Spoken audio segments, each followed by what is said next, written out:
5 years ago, my father told me I was no longer welcome in his house. He didn't yell. He didn't threaten me. Somehow, that made it worse. He simply folded his hands on the dining room table, looked directly into my eyes, and said, "Until you learn that family comes before selfish ambition, you are on your own." My mother sat beside him and cried. My younger sister Jasmine stared down at her phone, pretending the conversation had nothing to do with her. My brother Malik never looked up from his plate. Nobody defended me. Nobody asked for my side of the story. Nobody cared that I had spent years helping them financially while building my own career from nothing. In that moment, I understood something painful. They didn't love me because I was their daughter. They loved what I could do for them. The second I stopped being useful, I became the problem. I left that night with 2 suitcases, a nearly empty bank account, and a promise to myself that I would never beg those people for acceptance again. For 5 years, I kept that promise. During those 5 years, my family never once apologized. They never called on birthdays. They never checked whether I was alive. They never asked how I was doing. Yet somehow, every few months, another relative would contact me asking for money. Tuition help, rent help, medical help, business help. The requests always sounded urgent. The gratitude never lasted. Eventually, I stopped responding. It was the healthiest decision I ever made. By 32, I had built a successful crisis management and public relations firm in Atlanta. My clients included corporate executives, athletes, and several public figures whose names most people would recognize immediately. My company handled scandals, reputation disasters, legal crises, and media storms. Ironically, I had become an expert at fixing other people's lives after spending years cleaning up the damage my own family caused. The work was demanding, but I loved it. For the first time in my life, success belonged entirely to me. Nobody could take credit for it. Nobody could claim they made sacrifices for me. Every achievement came from years of discipline, sleepless nights, and refusing to quit when quitting would have been easier. On a Thursday afternoon, my assistant Olivia entered my office carrying a small envelope. This came by courier. I glanced up from my laptop. "Who sends paper invitations anymore?" She smiled. "Apparently your family." My stomach tightened immediately. Family. One word. 5 years of memories. None of them pleasant. I took the envelope and studied the handwriting. My mother's. I recognized it instantly. For a moment, I considered throwing it away unopened. Then curiosity won. Curiosity is dangerous. It has a way of reopening doors that should remain closed. Inside was a cream-colored invitation card. Family reconciliation dinner. Saturday. 7 o'clock. Private dining room. Chateau Veritas restaurant. Underneath, a handwritten note. "Camille, life is too short to stay angry. We miss you. Love, Mom." I stared at the card for several seconds before laughing. Not because it was funny. Because it was absurd. 5 years of silence. 5 years of indifference. 5 years of treating me like I didn't exist. Then suddenly, they missed me. Olivia raised an eyebrow. "Good news?" That's one way to describe it. She took the invitation and read it herself. "Are you going?" I leaned back in my chair. The logical answer was no. Absolutely not. But something about the timing bothered me. My family never did anything without a reason. Especially my father. Warren Carter believed every interaction should produce a benefit.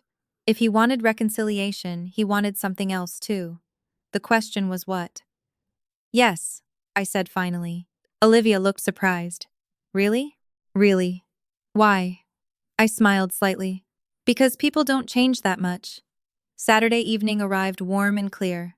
As my driver pulled up to Chateau Veritas, I immediately noticed something strange. The restaurant's private event entrance was crowded. Very crowded.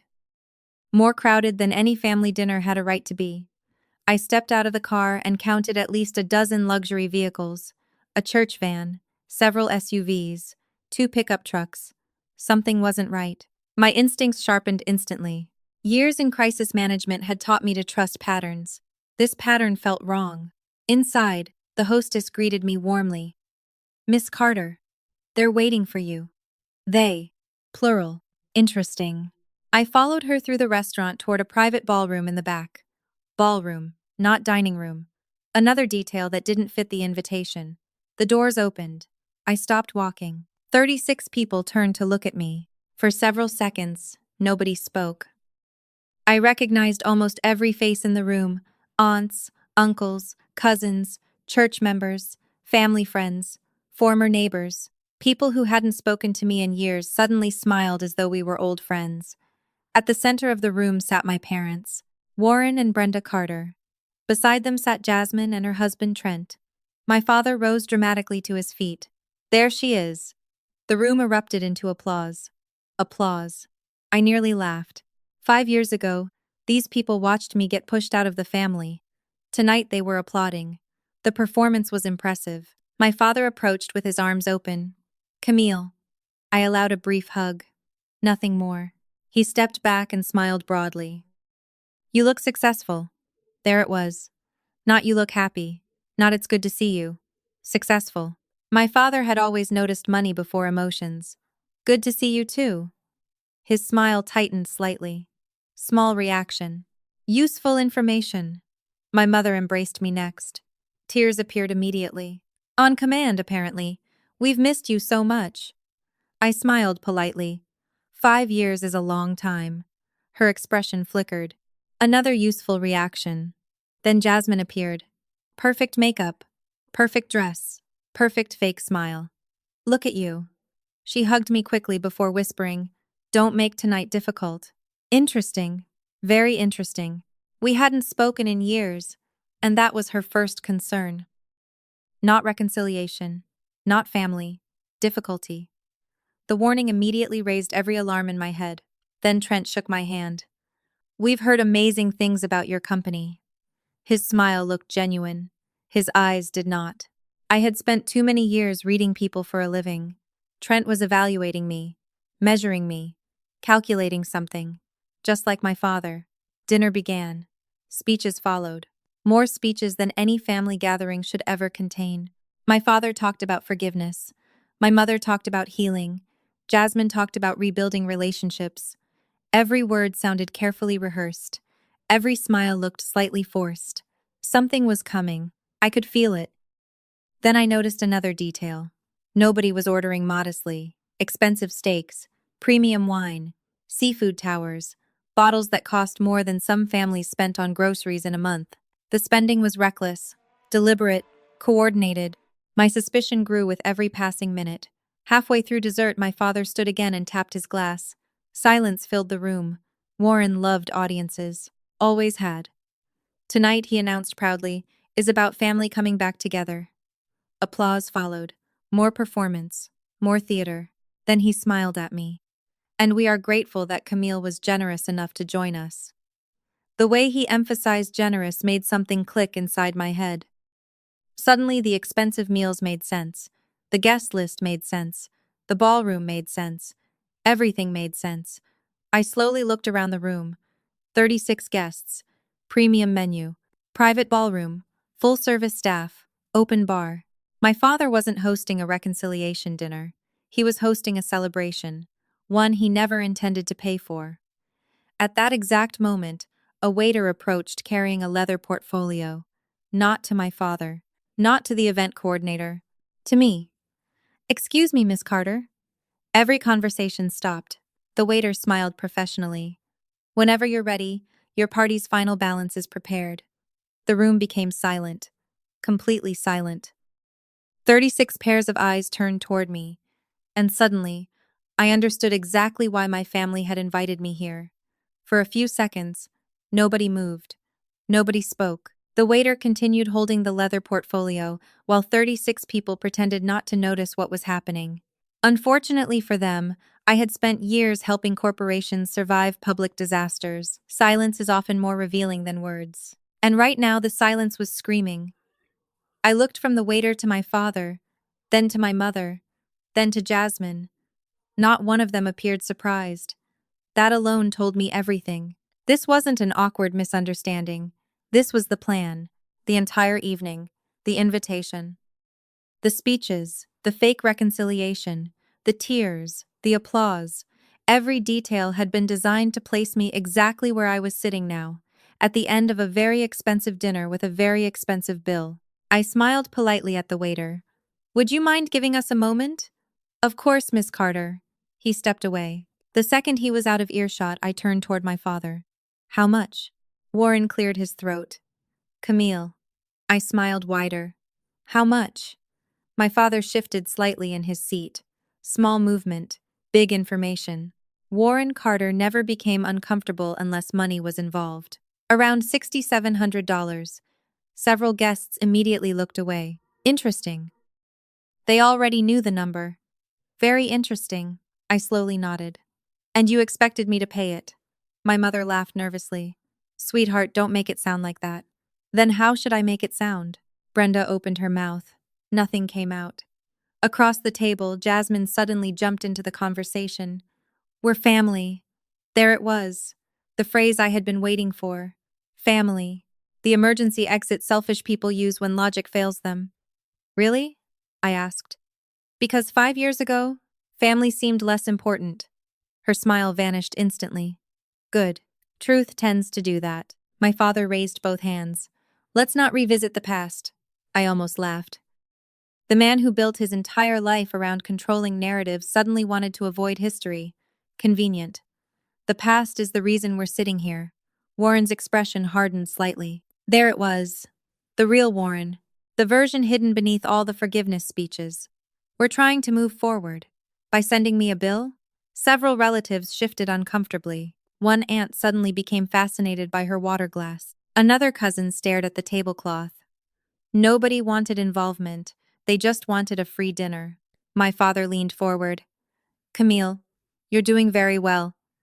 I stared at him. And? $6,700 means very little to you. There it was. Finally. The truth. Not reconciliation. Not family healing. Economics. My value to them had never changed. I was still an ATM. The numbers were simply bigger now. So because I can afford it, I should pay? That's not what I said.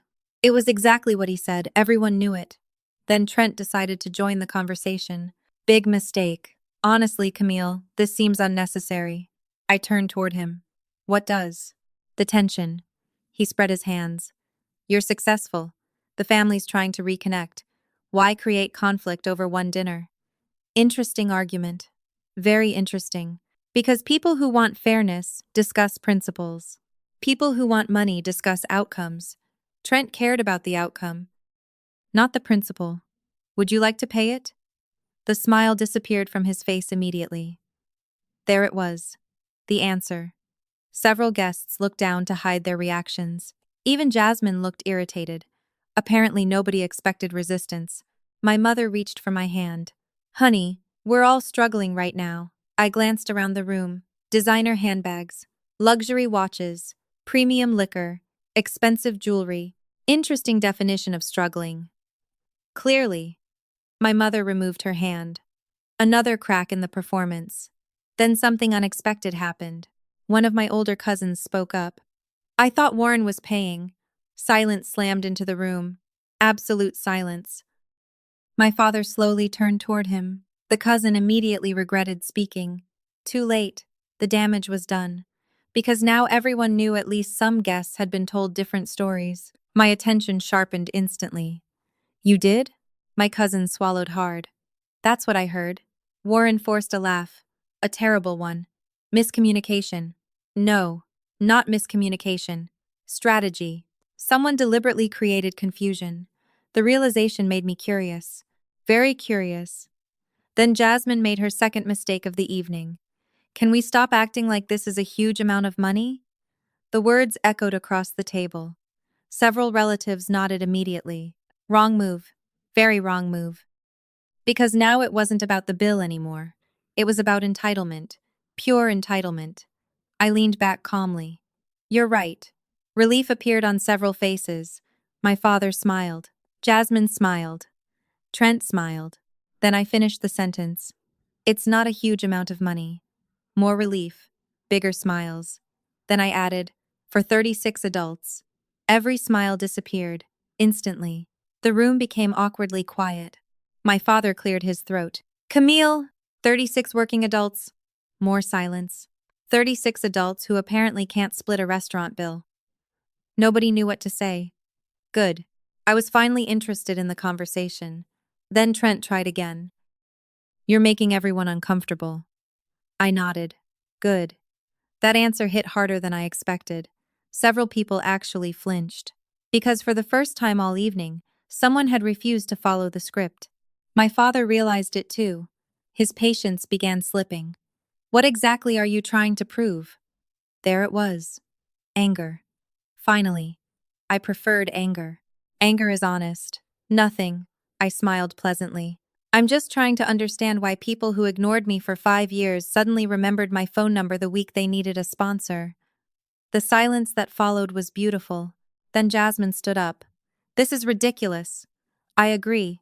You're humiliating everyone. Interesting accusation. Especially from someone who spent years publicly mocking me online. The irony nearly made me laugh. Then my phone vibrated. Olivia, my assistant. I excused myself briefly and answered. Everything okay? She asked. Better than okay. Good, because I just finished something you asked for. My attention sharpened. Earlier that afternoon, before leaving my office, I had made a quiet request. A simple precaution. Nothing more. And? Olivia smiled through the phone. I could hear it in her voice. You were right. A cold feeling moved through my chest. Not fear. Confirmation. How right? You should probably ask Trent about the compliance complaint filed against his company 3 months ago. Silence. Olivia. And the 2 federal inquiries. My pulse slowed immediately. Interesting. Very interesting. Suddenly this dinner became much more valuable than $6,700. I returned to the ballroom and looked directly at Trent. He was laughing at something one of my uncles said, completely relaxed, completely unaware. Then he noticed me watching him. His smile faded, just slightly. The instincts of guilty people are remarkable. They sense danger before they understand it. I sat down slowly. Trent. Yeah? I smiled. Calm. Friendly. Dangerous. How are things going with those federal investigators? The color disappeared from his face so fast that even my father noticed. And in that moment, I knew I had just found something far more expensive than the restaurant bill. The silence lasted less than 3 seconds. That was all it took for Trent to recover. I almost respected it. Almost. Most people reveal themselves when they're surprised. Trent revealed himself when he adapted. The shock vanished from his face so quickly that anyone unfamiliar with crisis situations might have missed it entirely. I didn't. Men who survive by hiding secrets become very good at pretending. Unfortunately for him, pretending was my profession too. Federal investigators? Trent laughed. The sound was smooth, controlled, rehearsed. Camille, I have no idea what you're talking about. Around the room, several people visibly relaxed. My father immediately seized the opportunity. See? Warren smiled. Misunderstanding. There it was again. The Carter family solution to every problem. Call it a misunderstanding and hope reality cooperates. I looked directly at Trent. Then I'm sure you won't mind discussing it. The smile on his face tightened. Barely. But enough. There's nothing to discuss. Interesting. Not, there are no investigators. Not, that's false. Just nothing to discuss. Small difference. Big meaning. Then Jasmine stood up. Enough. Every eye turned toward her. This dinner was supposed to be about family. I nearly laughed. Family. There was that word again. The universal shield used by people avoiding accountability. Really? I asked. Because it feels more like a fundraising event. Several relatives immediately looked uncomfortable. Good. They should. Jasmine crossed her arms. You've always done this. My attention sharpened. Done what? Acted like you're better than everyone. There it was, the real argument. Not the bill. Not the dinner. Resentment. Old resentment. Familiar resentment. Jasmine had been carrying it since childhood. The difference was that now she couldn't hide it. Better? I smiled politely. No. Her eyes narrowed. You always think you're the smartest person in the room. Several family members nodded. Interesting. Apparently, success becomes arrogance when unsuccessful people discuss it. My father stepped between us verbally. Let's all calm down. The irony nearly broke me. 5 years ago, nobody asked anyone to calm down when I was being thrown out of the family. Tonight, everyone wanted peace. Peace is usually most important to the people benefiting from injustice. Then Jasmine did something unexpected. She pulled out her phone. That immediately caught my attention. Not because of the phone itself, because of the confidence. She looked entirely too confident for someone losing an argument. "You know what?" she said loudly. "Maybe people should hear your side." Alarm bells immediately started ringing in my head. Jasmine wasn't trying to defend herself. She was performing, and performances require audiences. She lifted the phone slightly. Recording, of course. Several relatives suddenly straightened in their chairs. They knew exactly what she was doing, which meant this wasn't spontaneous. It was prepared. Very prepared. "Go ahead," Jasmine said. "Tell everyone how horrible we are." There it was. The trap. Simple. Effective. Social media didn't care about truth. Social media cared about emotion. Jasmine understood that better than most people gave her credit for. She wasn't intelligent in the traditional sense, but she understood attention, and attention had become its own currency. I smiled. "No." Confusion flashed across her face. Not the response she expected. "No? No." I stood slowly and adjusted my jacket. "You don't get to manufacture a public victim moment and cast me as the villain." Several guests exchanged confused looks. Jasmine lowered her phone slightly. "I have nothing to hide." "Neither do I." Then I leaned closer. "That's the difference." For a brief second, genuine anger crossed her face. The mask slipped. Good. I wanted the mask gone. The rest of the evening collapsed quickly after that. Nobody wanted to discuss the bill anymore. Nobody wanted to discuss Trent. Nobody wanted difficult questions. Eventually, people started leaving. One group at a time. Quietly. Uncomfortably. My father tried 3 separate times to convince me to stay longer. I declined every time. My mother attempted another emotional speech. I stopped listening halfway through. Trent avoided eye contact entirely. Most interesting of all, Jasmine never stopped looking at her phone. She wasn't texting. She wasn't scrolling. She was planning. I knew the expression well. Crisis management taught me to recognize people preparing narratives before they released them. By the time I reached my car, I already knew what was coming. Olivia called before I even left the parking lot. "Let me guess." I smiled. "It's online." "It's online." Faster than I expected. That impressed me. Jasmine worked quickly when motivated by spite. "How bad?" Olivia exhaled. "She's posting everywhere." I closed my eyes briefly. "Predictable. Completely predictable. Give me the summary." Olivia began reading. "Heartbroken sister tries to reconnect with successful family member after years of misunderstanding. Gets publicly humiliated over a restaurant bill." I laughed out loud. That's creative. "There's more." Of course there was. Jasmine never used one lie when 5 would do the job. By the time I arrived home, the story had spread across multiple platforms: Facebook, Instagram, TikTok, church groups, community forums, even local business pages. The speed was remarkable, which meant one thing: preparation. Nobody launches a coordinated campaign in under an hour unless the campaign already exists. That realization interested me more than the lies themselves. Jasmine hadn't reacted emotionally. She had executed a plan. Over the next 48 hours, the situation escalated. Family friends began posting. Church members joined the conversation. Distant relatives appeared from nowhere to express disappointment in me. People who hadn't spoken to me in years suddenly became experts on my character. It would have been amusing if it weren't so pathetic. Then the first business email arrived. A prospective client withdrawing from negotiations, followed by another, and another. My smile disappeared. Now we had crossed a line. This wasn't family drama anymore. This was business interference. Deliberate business interference. Exactly the kind of thing that turns emotional stupidity into legal liability. Olivia walked into my office Monday morning, carrying a stack of printed screenshots. "You need to see this." I started reviewing the pages. Post after post.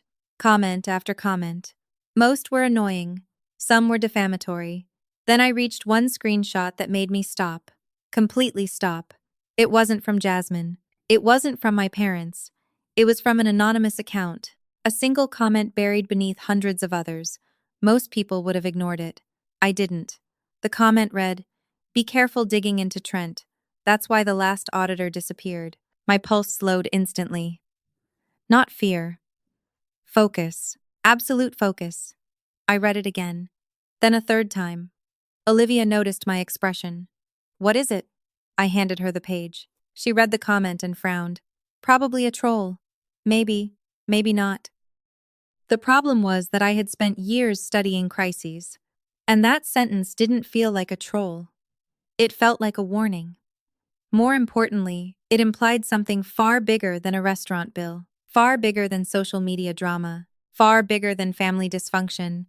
I picked up my phone and looked at Trent's smiling profile photo online.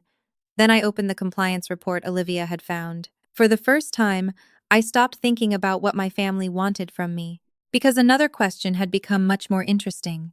What exactly was Trent so desperate to hide? And why did someone believe people were disappearing because of it? For the rest of Monday, I couldn't stop thinking about the anonymous comment. "Be careful digging into Trent. That's why the last auditor disappeared." Most people would dismiss it immediately. The internet is full of anonymous strangers making dramatic claims. The problem was that my instincts refused to let it go. Over the years, I had learned something valuable about public scandals. Most lies are emotional. Real secrets are specific. The word auditor bothered me. It wasn't the type of word people casually invent for attention. It suggested familiarity, knowledge, context. Whoever wrote that comment knew something. The question was whether they knew the truth or simply believed they did. By Tuesday morning, Jasmine's campaign had grown larger. Several local influencers had shared her story. Church members continued posting emotional messages about forgiveness and family values.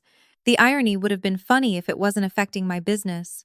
Olivia entered my office carrying another stack of documents. 2 more clients postponed meetings. I nodded slowly. Not because I wasn't angry, because anger wasn't useful. Information was useful. Evidence was useful. Facts were useful. Emotions were expensive distractions. "Anything else?" Olivia handed me a tablet. I found something interesting. Now she had my attention. Olivia was many things. Careless wasn't one of them. I reviewed the screen. The information looked harmless at first. Corporate filings, regulatory documents, public records. Then I noticed the name, Trent Holloway Consulting Group. Several subsidiary companies appeared underneath. More companies than I expected. Much more. "That's unusual." Olivia nodded. "That's what I thought." I continued reading. 3 consulting firms, 2 marketing companies, 1 nonprofit partnership, multiple LLCs spread across different states.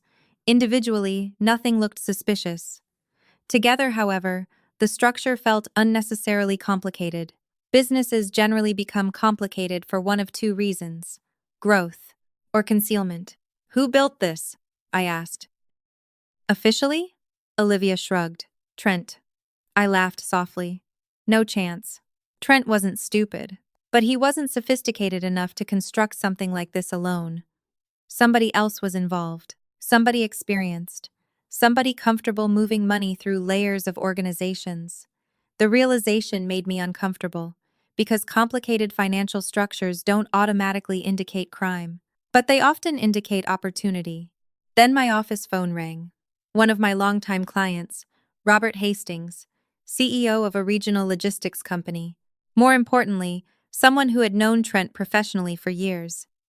"Camille." "Robert." We exchanged brief greetings before he lowered his voice. "I heard about your family situation." Of course he had. Everyone had. "Occupational hazard." He laughed. Then his tone changed. "You asked about Trent." My attention sharpened immediately. I did. Silence. Brief. Careful. Then Robert spoke again. "Be careful." There was that phrase again. "Be careful." Twice in 48 hours. Different people. Different circumstances. Same warning. "Why?" Robert exhaled slowly. 3 years ago, one of our vendors tried auditing a joint project. My pulse slowed. The same word again. Audit. And? The auditor resigned unexpectedly. I leaned forward. "Resigned?" Robert laughed without humor. That's the official version. Interesting. Very interesting. What's the unofficial version? Another pause. Nobody knows. I didn't believe that. Robert knew more than he was saying. The problem was getting him to say it. Robert, Camille. His voice became firmer. Some battles aren't worth fighting. The warning annoyed me instantly. Not because it came from bad intentions, because good people often use caution as an excuse for cowardice. You called me for a reason. Silence. Then finally, Trent always survives. The statement lingered after the call ended. Always survives, not always wins, not always succeeds. Survives. Specific wording. Interesting wording. By Wednesday, curiosity had become a strategy. I assigned 2 members of my research team to review every publicly available record connected to Trent's companies. Nothing illegal, nothing invasive, just facts. Public facts. The kind most people never bother examining. 48 hours later, the first pattern appeared. Then a second. Then a third. The report landed on my desk Friday morning. Olivia watched me read it. Well? She asked. I didn't answer immediately, because I was too busy connecting dots. Several of Trent's companies repeatedly received contracts from organizations linked to the same small group of executives. Nothing illegal, but unusual. More importantly, multiple projects ended with missing documentation. Incomplete reporting. Delayed reviews. Administrative confusion. Individually meaningless. Together, suspicious. Very suspicious. Then I reached the final page. My pulse stopped, not from fear, from recognition. One name appeared repeatedly throughout the report. Marcus Reed. I knew that name. Every crisis management professional in Georgia knew that name. Marcus Reed was a forensic accountant, one of the best in the state.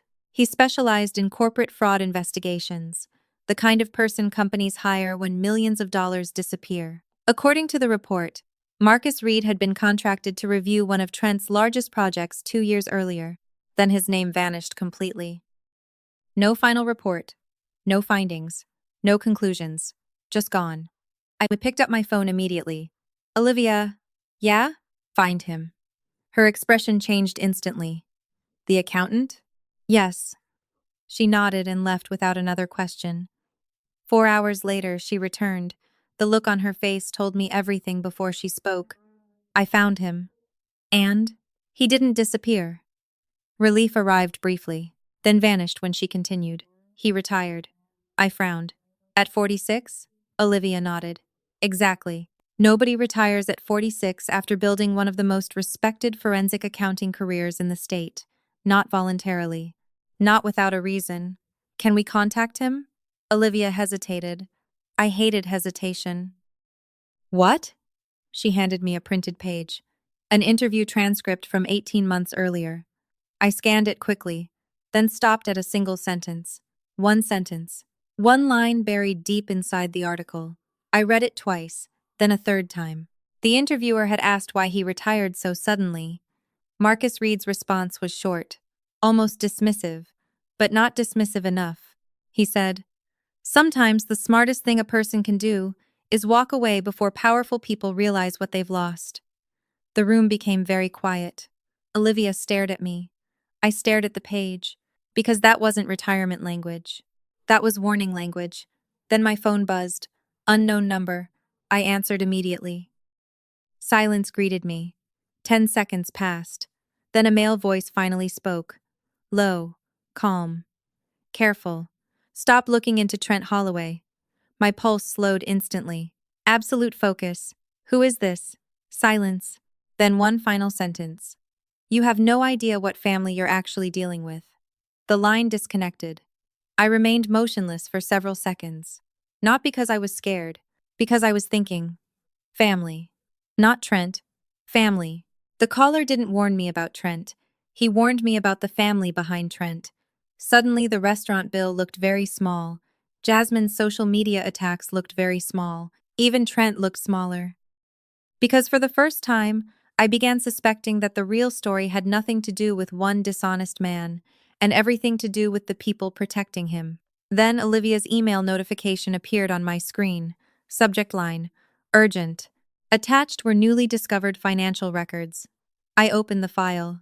30 seconds later, I stopped breathing. Because one of the organizations sending money to Trent's companies was a charitable foundation controlled by a board member from my father's church. For nearly a minute, I sat motionless, staring at the financial records on my screen. A charitable foundation connected to a board member from my father's church was sending money into one of Trent Holloway's companies. On its own, the discovery proved nothing. People donate money. Organizations partner with consultants. Funds move between entities every day. The problem wasn't the transaction, the problem was the pattern. Every road I followed somehow kept circling back to the same group of people. My father, his church, Trent, and increasingly, Jasmine. The connections were becoming too frequent to ignore and too incomplete to understand. I printed the records and spread them across the conference table in my office.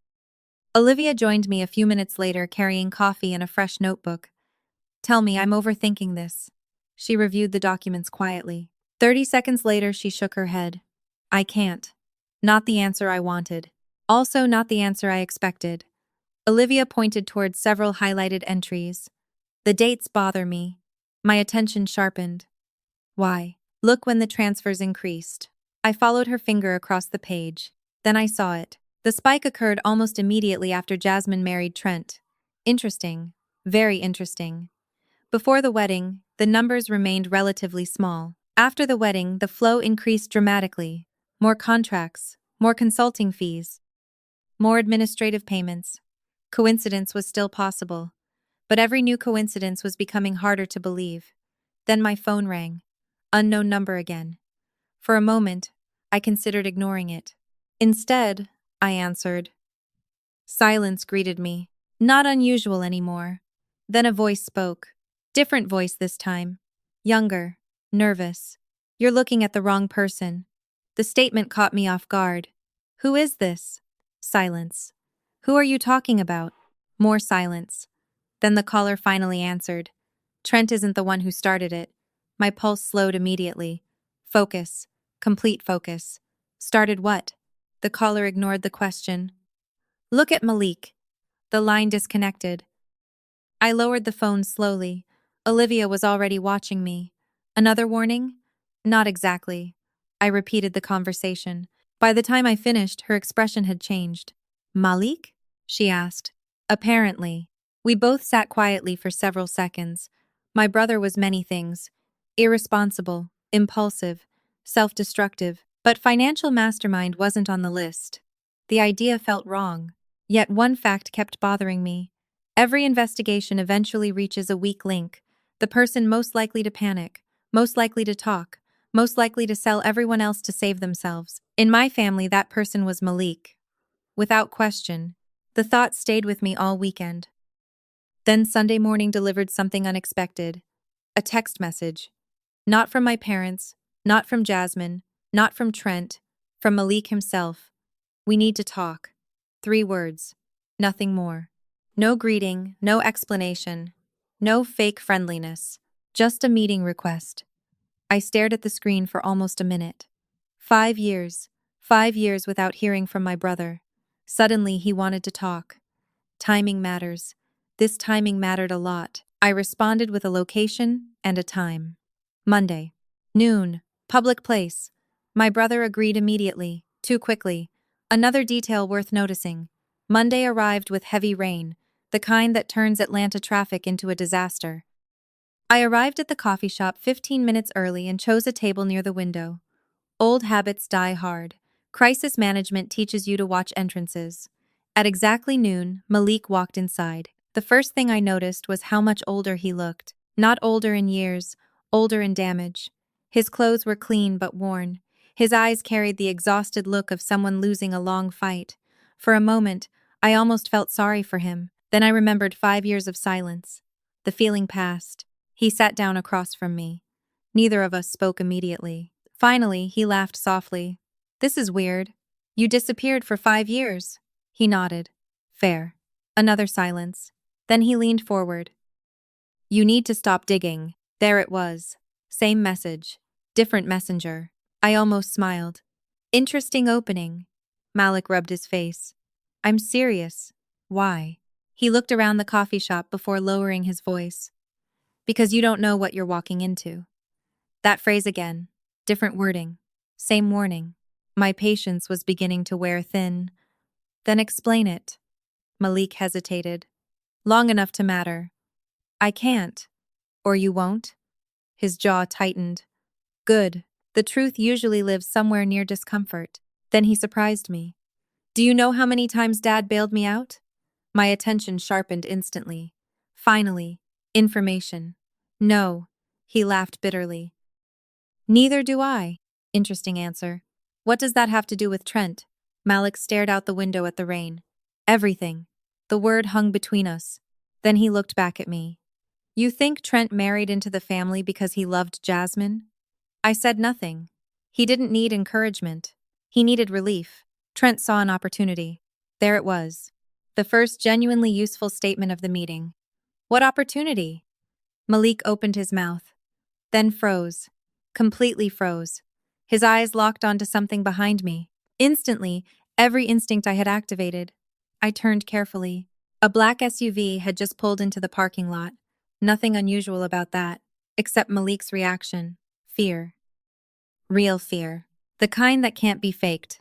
Malik. He stood immediately. I shouldn't have come. Sit down. No. His voice shook. This was a mistake. He started backing away from the table. My pulse accelerated. Not from panic, from opportunity. Someone had just scared my brother enough to abandon the conversation. That mattered. A lot. Malik, who was in that SUV? He looked at me. For one brief second, I saw the answer in his face. Then he whispered 6 words that changed everything. Trent isn't the one in charge. Before I could ask another question, he turned and walked out into the rain. Fast. Too fast. I remained seated, watching through the window as he crossed the parking lot. Then something happened that made my stomach tighten. The black SUV didn't follow him. It wasn't there for Malik, it was there for me. Because a moment later, the passenger door opened and a woman stepped out carrying an umbrella. She looked directly at the coffee shop, directly at me. Then she started walking toward the entrance. Olivia's voice suddenly echoed inside my head. Look at the dates. Look at when the transfers increased. As the woman came closer, recognition hit me like a punch to the chest. I knew exactly who she was. She wasn't connected to Trent's company. She wasn't connected to my father's church. She sat on the board of the charitable foundation sending money to Trent. And according to the financial records, she had personally approved nearly every major transfer. Then she opened the coffee shop door and smiled as though we were old friends. Miss Carter, she said calmly. I've been hoping we'd meet. The woman didn't ask permission before sitting down. That alone told me a lot about her. Most people introduce themselves first. Most people ease into uncomfortable conversations. This woman acted like time was too valuable for politeness. She placed her umbrella beside the table, removed her sunglasses, and looked directly at me. Calm, confident, completely unafraid. You know who I am. It wasn't a question. I nodded. Margaret Ellis. A faint smile crossed her face. Good. Margaret Ellis served on the board of the charitable foundation connected to my father's church. More importantly, she personally approved most of the transfers flowing toward companies associated with Trent Holloway. For the past 3 days, I had been trying to understand why her name kept appearing. Apparently, she decided to answer the question herself. You look disappointed. I folded my arms. Should I be? Margaret laughed softly. Most people expect villains to hide. Interesting choice of words. Villains. Not business partners, not donors. Villains. She was either very honest or very dangerous. Possibly both. Why are you here? I asked. Her expression became serious. Because you're investigating the wrong story. There it was again. Another version of the same warning. First the anonymous commenter. Then the phone calls. Then Malik. Now Margaret. Everyone seemed determined to redirect my attention away from Trent. The problem was that nobody would tell me where to look instead. Then help me understand the right story.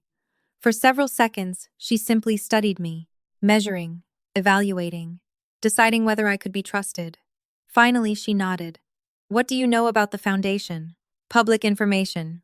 Then you know almost nothing. Fair point. She reached into her purse and placed a sealed envelope on the table. My attention sharpened immediately. What's that? A mistake. Interesting answer. Very interesting. Whose mistake? Margaret smiled without humor. Open it when you're alone. I didn't touch the envelope. Not yet. Why give it to me?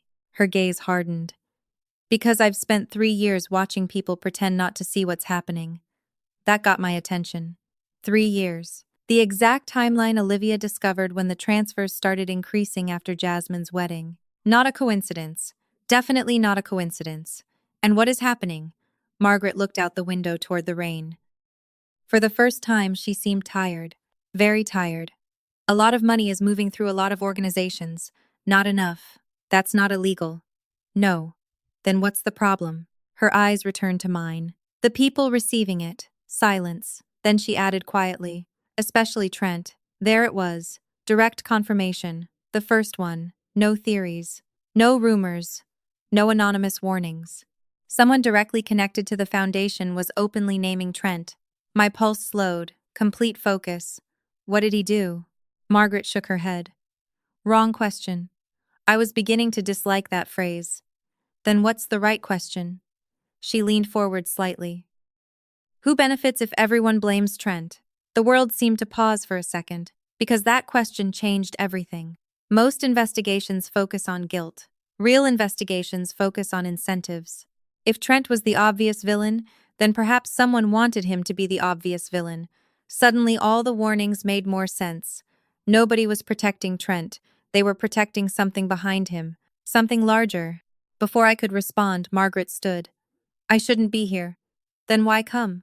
She hesitated. Long enough to matter. Then she answered. Because unlike the others, I still have a conscience. And with that, she walked away. I watched her leave through the rain until the black SUV disappeared from sight. Only then did I finally pick up the envelope. Back at my office, Olivia closed the door while I opened it.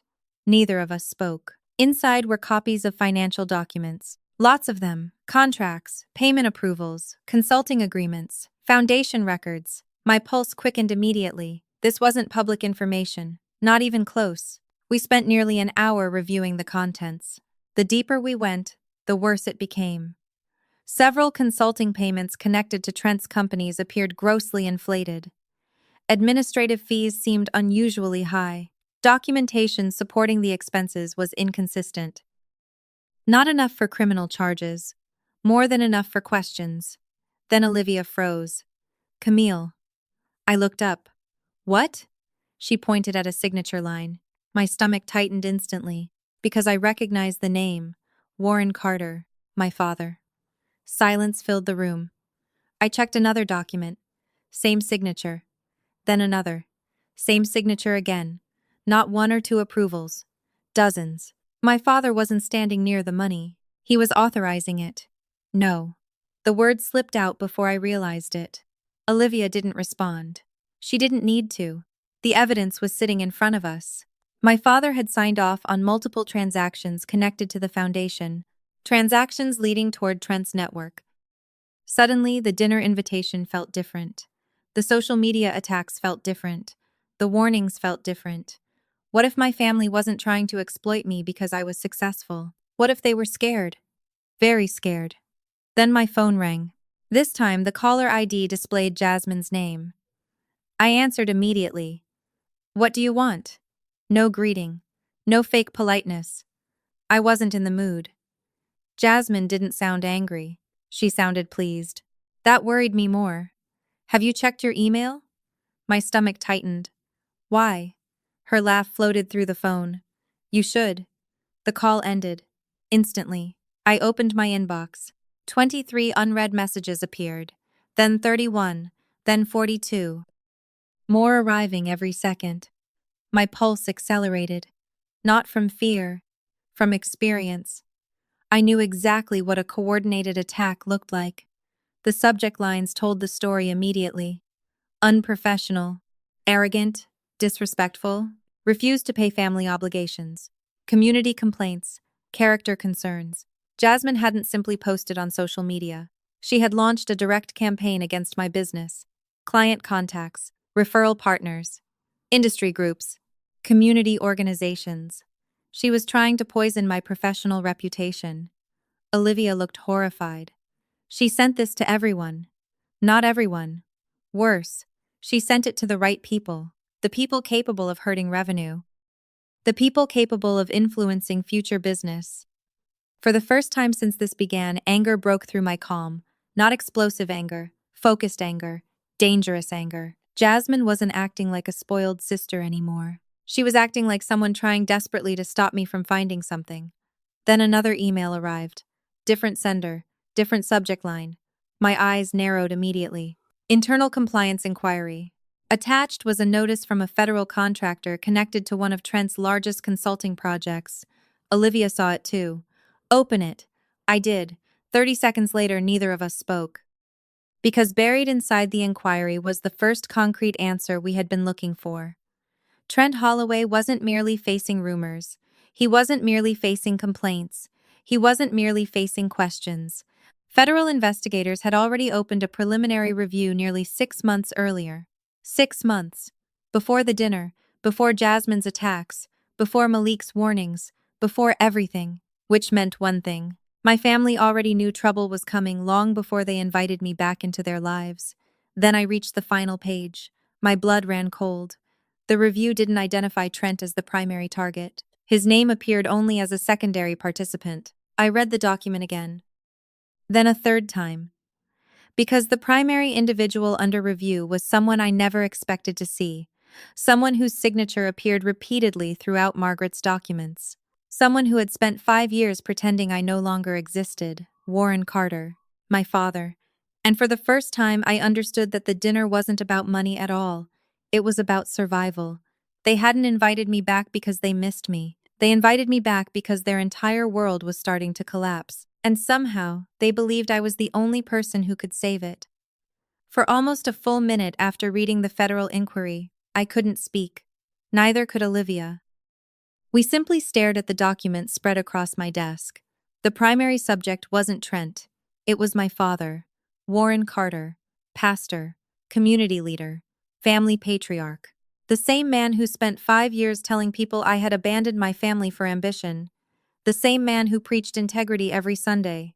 The same man who invited me to a $6,700 reconciliation dinner 2 weeks before federal scrutiny threatened to destroy everything he had built. Suddenly, every piece of the puzzle shifted position. Trent wasn't the center.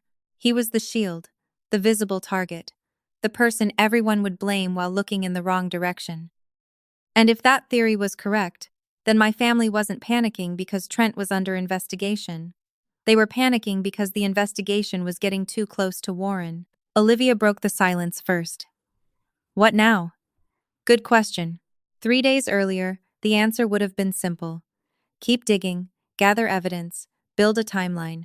Now things were different. Now I understood why people kept warning me. Why Jasmine launched a coordinated smear campaign. Why Malik looked terrified. Why Margaret Ellis risked handing me confidential records. Nobody was protecting Trent. They were protecting my father. Then my phone rang. One of my largest clients. A Fortune 500 executive whose account represented nearly 15% of annual company revenue. My stomach tightened immediately. Timing matters. This timing was terrible. Camille.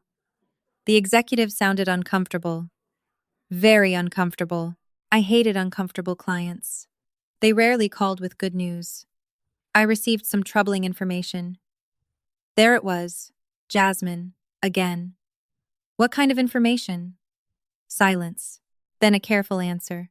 Questions about your professionalism. My jaw tightened. Not because I was surprised, because it was working. Jasmine's campaign was actually working. And you believed it? Another silence. Longer this time. I don't know what to believe. That answer hit harder than direct criticism. Reputation isn't destroyed when people hate you. It's destroyed when people start doubting you. 20 minutes later, another client called. Then another. By the end of the afternoon, 3 major contracts were officially suspended pending review. Not canceled. Worse. Suspended. Uncertainty is poison in business. I stood by my office window, overlooking downtown Atlanta, and watched traffic crawl through the city. For the first time since this started, my family had landed a meaningful hit. Not because their accusations were true, because they understood exactly where to attack. Olivia entered, carrying updated numbers. I didn't need to read her expression. How bad? She exhaled slowly. If this continues another month. She didn't finish. She didn't need to. I already knew. Jasmine wasn't trying to embarrass me anymore. She was trying to hurt me financially, deliberately, strategically. Which raised an interesting question. Since when did Jasmine become this organized? My sister wasn't patient. She wasn't disciplined. She wasn't strategic. Someone was helping her. The answer arrived sooner than expected. That evening, another anonymous email appeared in my inbox. No greeting, no signature, just one attachment. I opened it immediately. Olivia moved behind my chair. Together we stared at the screen. The attachment contained screenshots, private messages, hundreds of them. My pulse accelerated. Because the messages weren't from Jasmine, they were between Jasmine and Trent. Weeks of conversations, maybe months. We started reading. The first few pages contained ordinary gossip. Then the tone changed. Jasmine discussed potential targets, referral partners, business contacts, community leaders, church networks, people connected to my company. She wasn't reacting emotionally. She was building a campaign, methodically, deliberately. Then I reached a message that made my blood run cold. Jasmine, if she starts looking into the foundation, we need to bury her fast. Silence filled the office. Olivia read the message twice, then a third time. Foundation. I nodded slowly. There it was. Direct confirmation. The smear campaign wasn't about the restaurant. It wasn't about hurt feelings. It wasn't about family drama. It was about stopping me from investigating, which meant they already knew there was something worth finding. We continued reading. Another message appeared. Trent, leave the emotional stuff to your father. I'll handle the business side. My pulse slowed instantly, because that single sentence explained everything. Warren manipulated people. Trent manipulated systems. Together they were dangerous. Then came the final message. The message that changed the entire direction of the story. Jasmine, Dad says if Camille finds the audit file, we're all finished. I leaned back slowly. The audit file. Not an audit. The audit file. Specific, singular, important. My attention sharpened completely. Find it, I said. Olivia didn't ask questions. She simply nodded and started working. 3 days passed. The attacks continued. More complaints, more rumors, more pressure. One additional client suspended negotiations. The financial damage was real now. Every morning I woke up to new accusations online. Every afternoon brought new headaches. Every evening ended with more questions than answers. Then Friday morning arrived. Olivia entered my office carrying a folder and wearing the expression she reserved for major discoveries. I found something. My pulse quickened immediately. The audit file? She nodded. Maybe. Maybe was enough. She handed me the folder. Inside sat copies of internal communications connected to the foundation. Most looked routine. Then I found it. Audit Review Committee. Confidential. My heartbeat accelerated. The committee reviewed financial activity nearly 18 months earlier. Multiple concerns had been raised. Documentation gaps, unverified expenses, missing records. Then I reached the final section. Recommendations. My eyes widened. The committee specifically recommended a full forensic investigation, a major investigation, the kind that would expose everything. Then I reached the next page. The recommendation had been rejected, not delayed, not modified, rejected. I looked at the signature authorizing the rejection. Warren Carter. My father personally killed the investigation. The room became very quiet. Olivia stared at me. I stared at the document. Because now we finally had motive. Not theory, not speculation, motive. Warren wasn't protecting the family from embarrassment. He was protecting himself.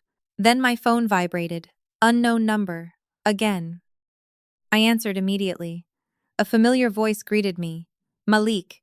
This time he sounded terrified. Truly terrified. They're moving money. I stood instantly. What? They're cleaning everything out. My pulse exploded. Who? Silence. Heavy breathing. Panic. Then the answer. Dad, Trent, all of them. The words hit like a punch. Where are you? Doesn't matter. Another pause. You need to move faster. Every instinct in my body activated. Why? Malik's voice dropped to a whisper. Because someone from the FBI contacted me this morning. The room disappeared around me. Olivia froze. I stopped breathing. Because if federal agents were talking to Malik, the timeline had just accelerated dramatically. Then Malik said 6 words that changed everything. They think you're involved too. The line went dead. And for the first time since this began, I realized I wasn't just investigating the scandal anymore. I was standing directly inside it. For several seconds after the call ended, nobody spoke. Olivia stood frozen beside my desk while I stared at the dark phone screen in my hand. They think you're involved too. The words echoed through my mind. This wasn't social media drama anymore. It wasn't a family dispute. It wasn't even a financial scandal. The moment federal investigators started asking questions about me, the situation changed completely. Because reputational attacks can be repaired, criminal suspicion is different. Criminal suspicion destroys careers long before facts catch up. Olivia broke the silence first. Do you believe him? I looked up. Malik? She nodded. Good question. For most of my life, Malik had been unreliable, impulsive, self-destructive, but one thing he had never been good at was lying under pressure. And tonight he sounded terrified, truly terrified. Yes, I said finally. I think someone talked to him. Olivia sat across from me. Then what do we do? For the first time since this began, the answer arrived immediately. We stop reacting. Her eyebrows lifted. Meaning? I stood and walked toward the whiteboard covering one wall of my office. Every major crisis eventually reaches a turning point. The moment when collecting information becomes less important than controlling the battlefield. We had reached that moment. For 7 weeks, they've controlled the story. I picked up a marker. The dinner. First item on the board. The smear campaign. Second item. The anonymous warnings. Third item. The foundation. Fourth item. The audit file. Fifth item. Then I turned toward Olivia. What do all these things have in common? She studied the list. 30 seconds passed. Then realization appeared in her eyes. They're always one step ahead. Exactly. Every move felt anticipated. Every question triggered a response. Every discovery created a counterattack, which meant one thing. Information was leaking. Somewhere. Somehow. The realization bothered me more than anything else. Not because it was surprising, because it was dangerous. Then another thought hit me. The anonymous messages. Olivia nodded. What about them? They all know details nobody should know. Silence. Then her eyes widened. She saw it too. Whoever kept contacting me wasn't outside the operation. They were inside it, deep inside it, which meant somewhere in Warren's network existed a person quietly feeding information outward. We didn't need another document. We needed the source. Then my email notification sounded. Another anonymous message. Both of us froze. Slowly, I opened it. No greeting. No signature. Just one sentence. Stop looking at the money. Look at the contracts. My pulse quickened. Different advice. Same pattern. Then I noticed an attachment. Olivia leaned closer. Open it. I did. Hundreds of pages appeared. Contracts, consulting agreements, procurement records, vendor approvals. My heartbeat accelerated immediately. This wasn't random information. This was targeted. Whoever sent it knew exactly what mattered. We spent the next 2 hours reviewing documents. At first, nothing stood out. Then patterns emerged. Strange bidding processes. Vendors selected despite lower-rated competitors. Repeated approvals involving the same small circle of decision-makers. Then I found it. A company called Meridian Strategic Solutions. The name meant nothing until I checked ownership records. My pulse stopped. Olivia. She looked up. What? I turned the screen toward her. Silence. Then she whispered one word. Jasmine. Not directly. That would have been too obvious. But the ownership trail eventually led to a trust partially controlled by Jasmine. Suddenly everything clicked. The money wasn't simply flowing toward Trent. It was spreading through multiple entities connected to multiple family members. The Foundation, Trent, Jasmine, and behind all of them stood Warren. Not a coincidence. A system. An actual system. Then my office phone rang. Reception. Camille? Yeah? There's someone here asking for you. My stomach tightened immediately. Nobody had an appointment. Who? Silence. Then the answer. He says his name is David Mercer. I didn't recognize it. Olivia didn't either. What's he want? Another pause. He says he used to work for Trent Holloway. Now my pulse accelerated. Fast. Very fast. Send him up. 5 minutes later, a thin man in his late 40s entered my office. He looked exhausted. Not physically exhausted. Morally exhausted. Like someone carrying a burden too heavy for too long. The first thing he did was close the door behind him. The second thing he did was place a flash drive on my desk. Neither Olivia nor I spoke. David looked at both of us before finally saying, I don't have much time. Interesting opening. Why? His laugh contained no humor. Because if they figure out I'm here, my career is over. There it was again. Fear. Everyone connected to this story seemed afraid of the same people. Warren, Trent, or both. What's on the drive? David stared directly at me. Proof. My pulse slowed. Complete focus. Proof of what? That the contracts were fake. Silence swallowed the room. Olivia stopped moving entirely. I leaned forward slowly. Explain. David sat down.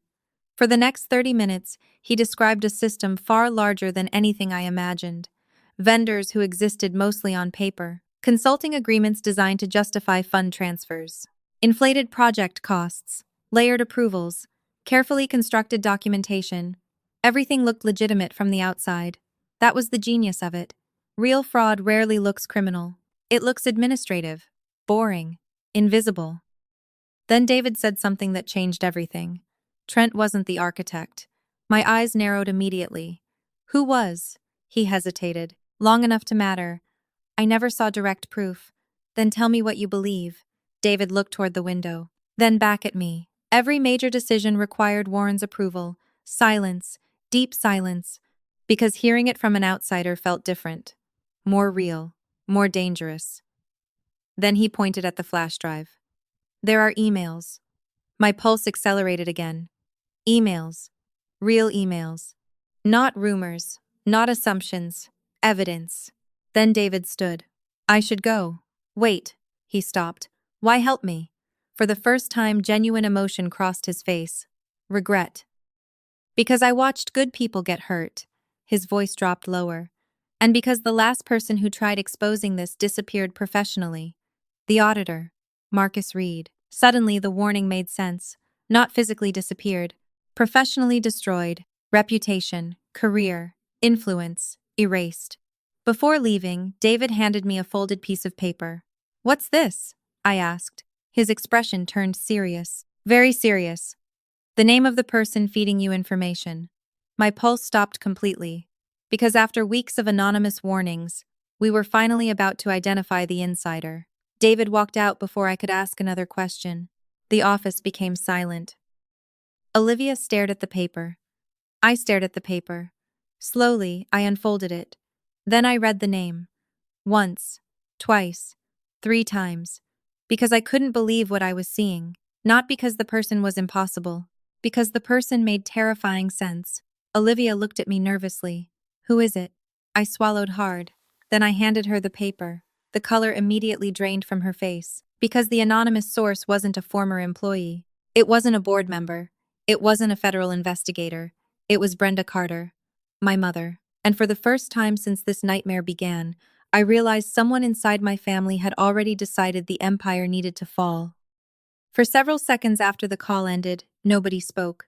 Olivia stood frozen beside my desk while I stared at the dark phone screen in my hand. They think you're involved too. The words echoed through my mind. This wasn't social media drama anymore. It wasn't a family dispute. It wasn't even a financial scandal. The moment federal investigators started asking questions about me, the situation changed completely. Because reputational attacks can be repaired, Criminal suspicion is different. Criminal suspicion destroys careers long before facts catch up. Olivia broke the silence first. Do you believe him? I looked up. Malik? She nodded. Good question. For most of my life, Malik had been unreliable, impulsive, self-destructive. But one thing he had never been good at was lying under pressure.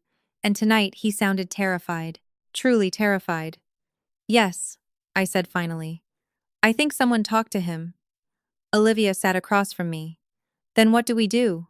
For the first time since this began, the answer arrived immediately. We stop reacting. Her eyebrows lifted. Meaning? I stood and walked toward the whiteboard covering one wall of my office. Every major crisis eventually reaches a turning point. The moment when collecting information becomes less important than controlling the battlefield. We had reached that moment.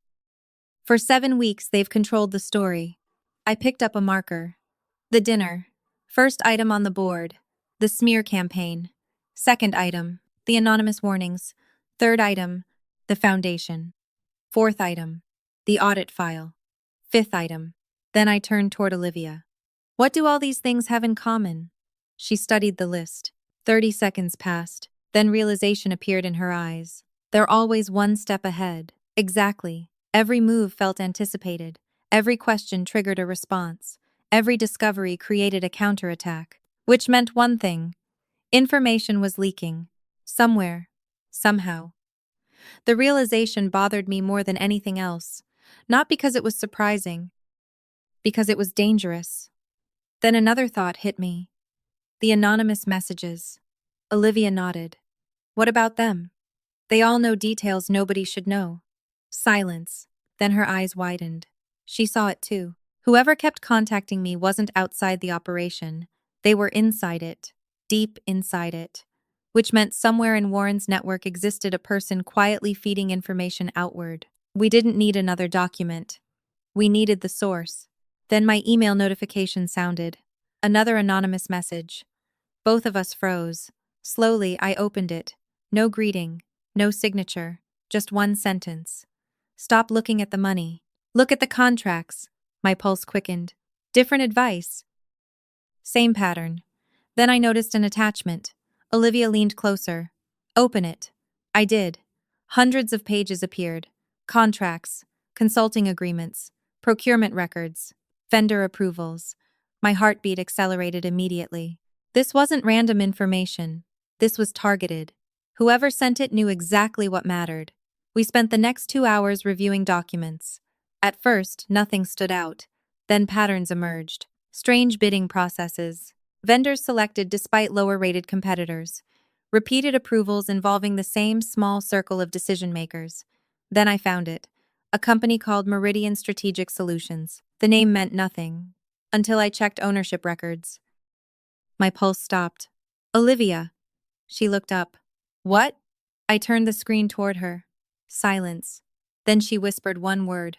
Jasmine. Not directly. That would have been too obvious. But the ownership trail eventually led to a trust partially controlled by Jasmine. Suddenly, everything clicked. The money wasn't simply flowing toward Trent.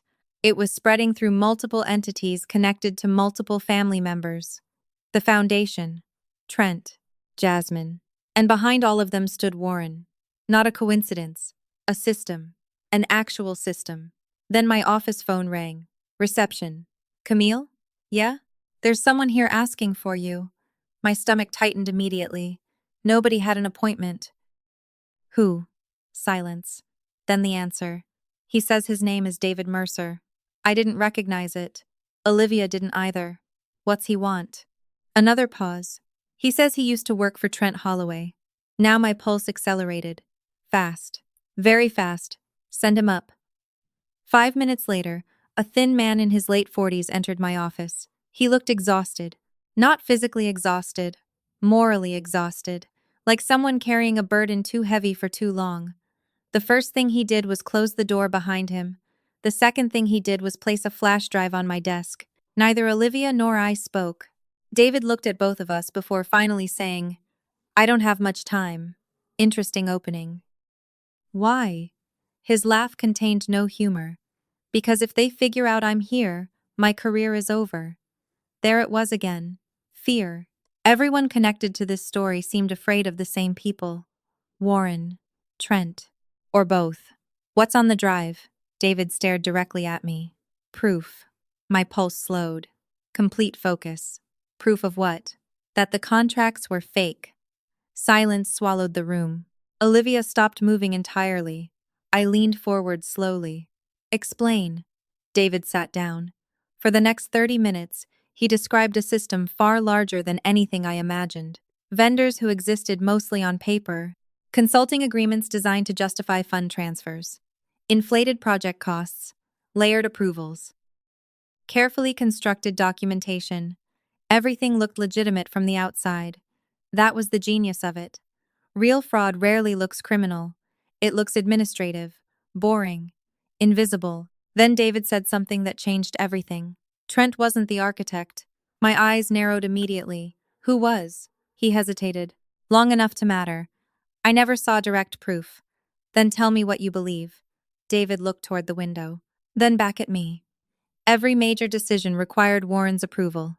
Silence. Deep silence. Because hearing it from an outsider felt different, more real, more dangerous.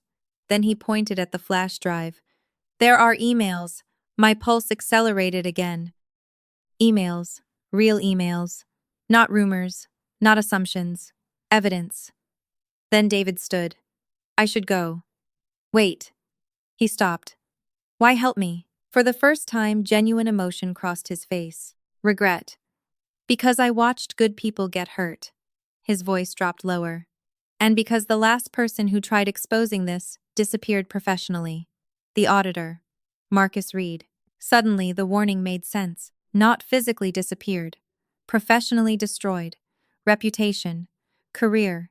Influence. Erased. Before leaving, David handed me a folded piece of paper. What's this? I asked. His expression turned serious. Very serious. The name of the person feeding you information. My pulse stopped completely. Because after weeks of anonymous warnings, we were finally about to identify the insider. David walked out before I could ask another question. The office became silent. Olivia stared at the paper. I stared at the paper. Slowly, I unfolded it. Then I read the name. Once. Twice. 3 times. Because I couldn't believe what I was seeing. Not because the person was impossible, because the person made terrifying sense. Olivia looked at me nervously. Who is it? I swallowed hard. Then I handed her the paper. The color immediately drained from her face, because the anonymous source wasn't a former employee. It wasn't a board member. It wasn't a federal investigator. It was Brenda Carter. My mother. And for the first time since this nightmare began, I realized someone inside my family had already decided the empire needed to fall. For nearly a full minute after David Mercer left my office, neither Olivia nor I spoke. Brenda Carter. My mother. The name remained on the folded piece of paper between us like something radioactive. For weeks, anonymous messages had pushed me towards specific questions, specific documents, specific people. Every warning had arrived at exactly the right moment. Not early enough to prevent danger, not late enough to become useless. Whoever was feeding information understood the situation intimately. And now, according to David, that person was my mother. It made no sense, which was exactly why it worried me. My mother had spent 5 years pretending I didn't exist. She helped push me out of the family.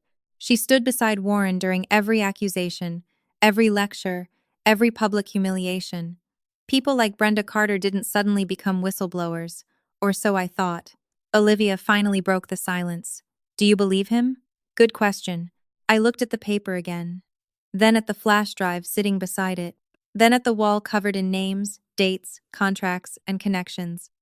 I don't know. It was the first honest answer I'd given all day.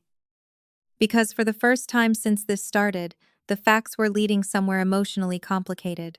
I understood corruption. I understood greed. I understood manipulation. Family was harder.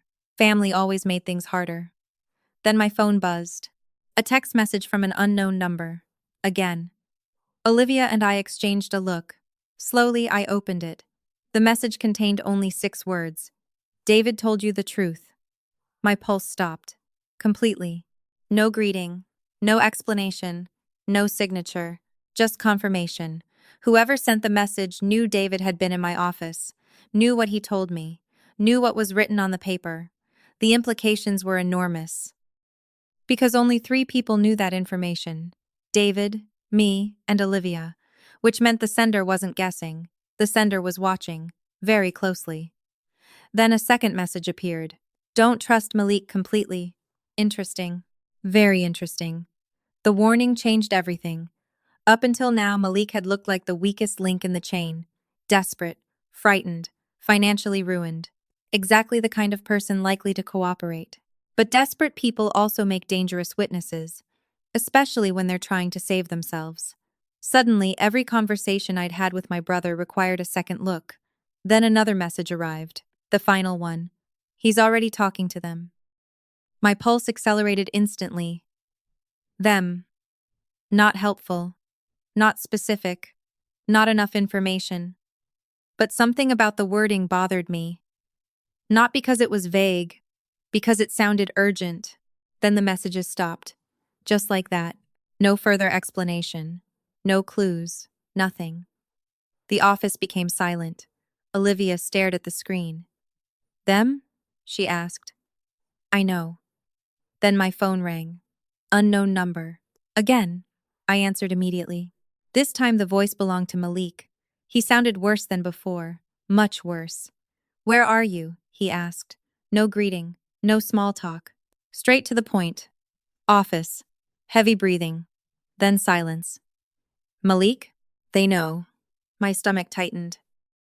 Who knows what? Another silence. Then the answer. That I talked to you. There it was. The fear. Raw and real. How? I asked. He laughed bitterly. You think these people aren't watching? My attention sharpened. These people.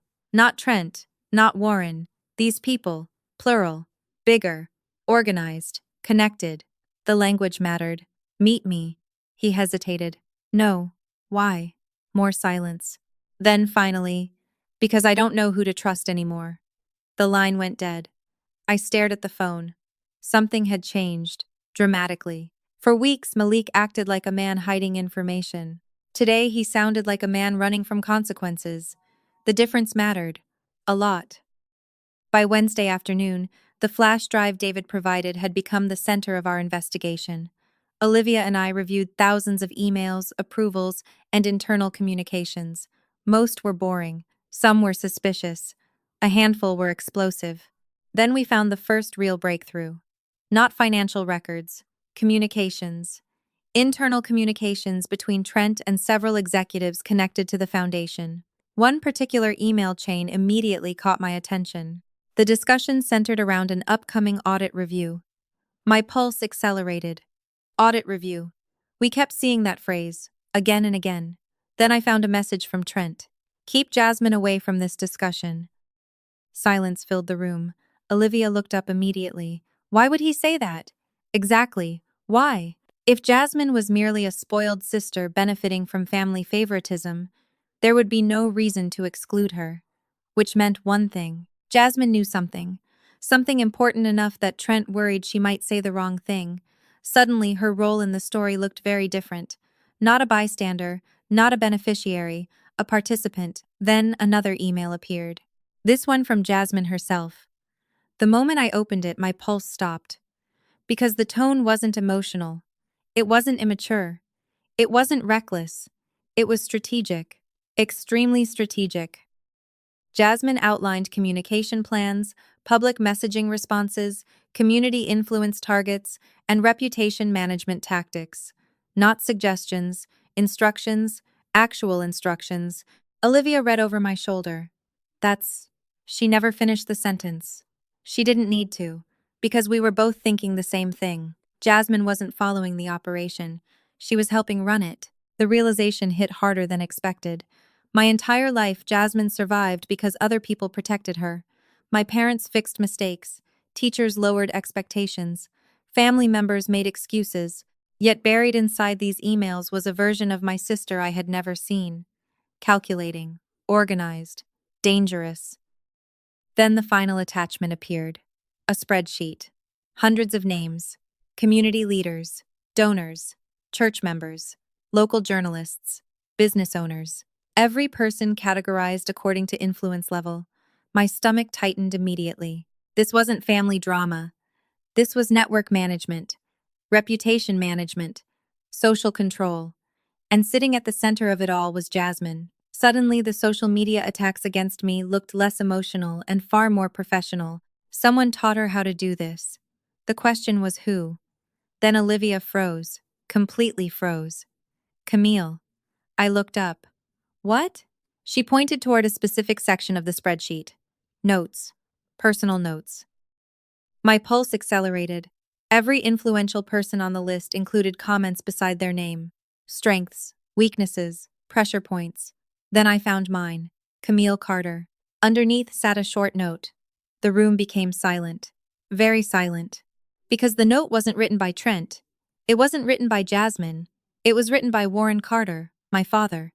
The sentence read, "Never confront directly.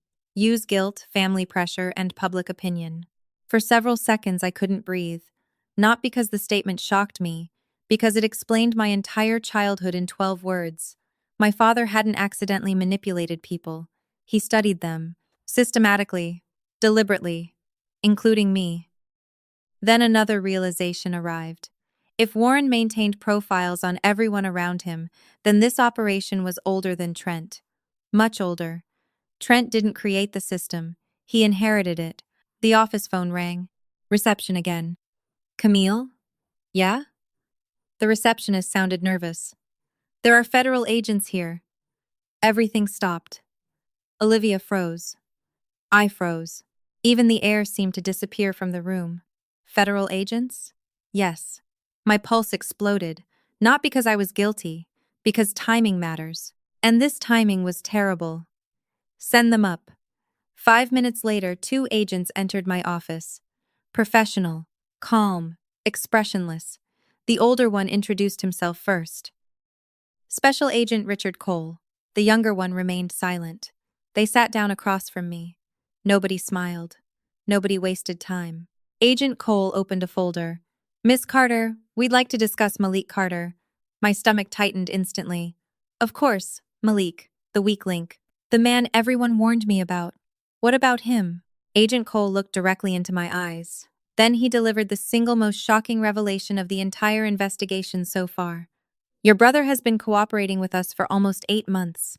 The room went completely silent. Because everything I thought I knew about Malik Carter had just become a lie.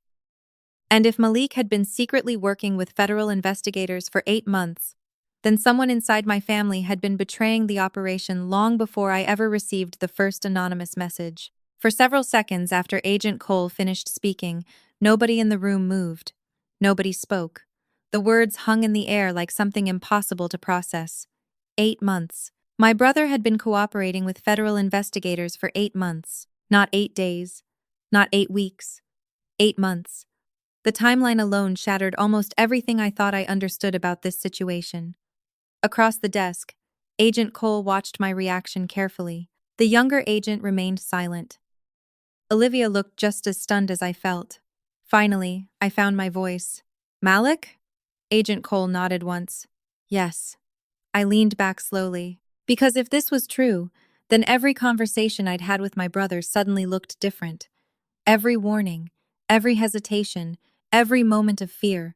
Not random behavior. Pressure. Extreme pressure. "Why?" I asked. Agent Cole opened the folder. Financial exposure. That answer surprised nobody. Malik had spent most of his adult life making terrible decisions. Debt, gambling, failed ventures, borrowed money. None of that shocked me. What shocked me was what came next.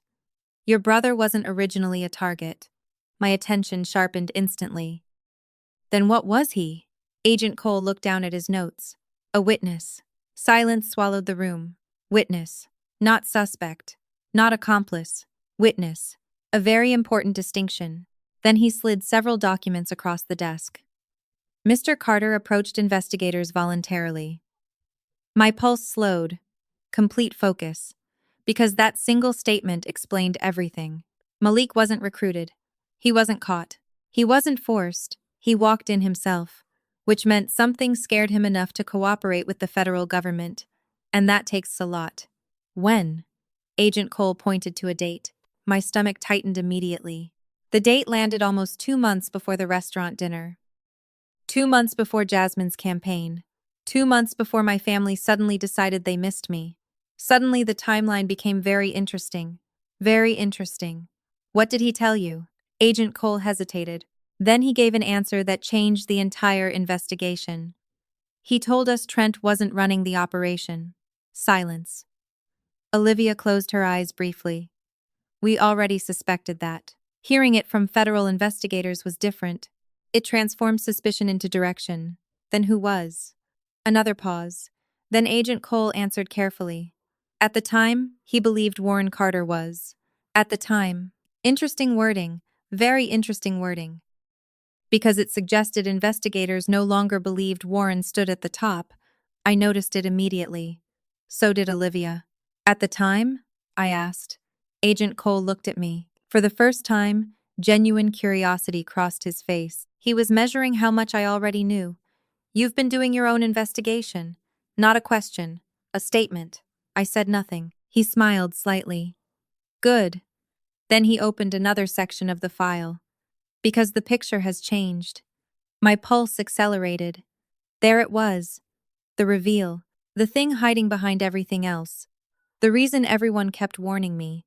The reason anonymous messages arrived. The reason Jasmine launched attacks. The reason Warren killed audits. The reason Trent looked terrified. Agent Cole placed a photograph on the desk. I stared at it, then stared harder, because I recognized everyone in the picture. Warren, Trent, several foundation executives, 2 church board members, then one final person. My stomach dropped. Hard. Very hard. No. Olivia leaned closer. Her face immediately lost color. Oh my God. Because standing beside Warren wasn't a consultant. It wasn't a donor. It wasn't a businessman. It was Jasmine. Not attending. Leading. In the photograph, she stood at the center of the group. The others weren't speaking to her. They were listening to her. The image changed everything. That's from 18 months ago, Agent Cole said quietly. 18 months. Long before the restaurant dinner. Long before the social media campaign. Long before most of what I thought started this mess. Then another document appeared. Meeting notes. Internal strategy discussions. Community influence planning. Media response frameworks. Reputation management.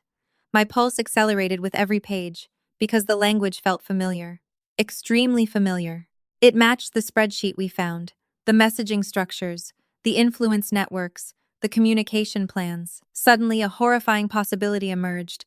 Jasmine built the system. Agent Cole didn't answer. He didn't need to. His silence was enough. The realization hit me harder than anything else in the investigation. My entire life, I viewed Jasmine as spoiled, entitled, protected, weak. What if I was wrong? What if she wasn't the child hiding behind the family? What if she was the most dangerous person in it? Then Agent Cole delivered the next blow. Your father created the network. Silence. Your sister modernized it. More silence. Trent monetized it. The room became completely still, because suddenly everything made sense. Warren understood influence. Churches, families, communities, reputation, social pressure. Jasmine understood digital manipulation, narratives, social media, public perception. Trent understood money, contracts, transfers, corporate structures, individually dangerous, together devastating. They weren't 3 separate problems, they were one machine. Then I noticed another document. My name appeared on the cover. Immediately my pulse quickened. What's that? Agent Cole looked uncomfortable. I hated uncomfortable investigators. It usually meant bad news. An internal assessment. I opened it. 30 seconds later, I felt physically sick. Because it wasn't an investigation file. It was a strategy document. A strategy document about me, my strengths, my weaknesses, my professional contacts, my likely responses, my emotional triggers. Every detail mapped with frightening precision. Someone had studied me, extensively, For years. Then I reached the final page. The author line sat at the bottom.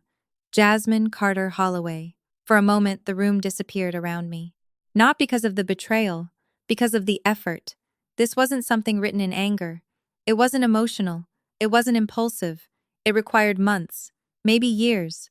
My sister had spent years analyzing me the way corporations analyze competitors.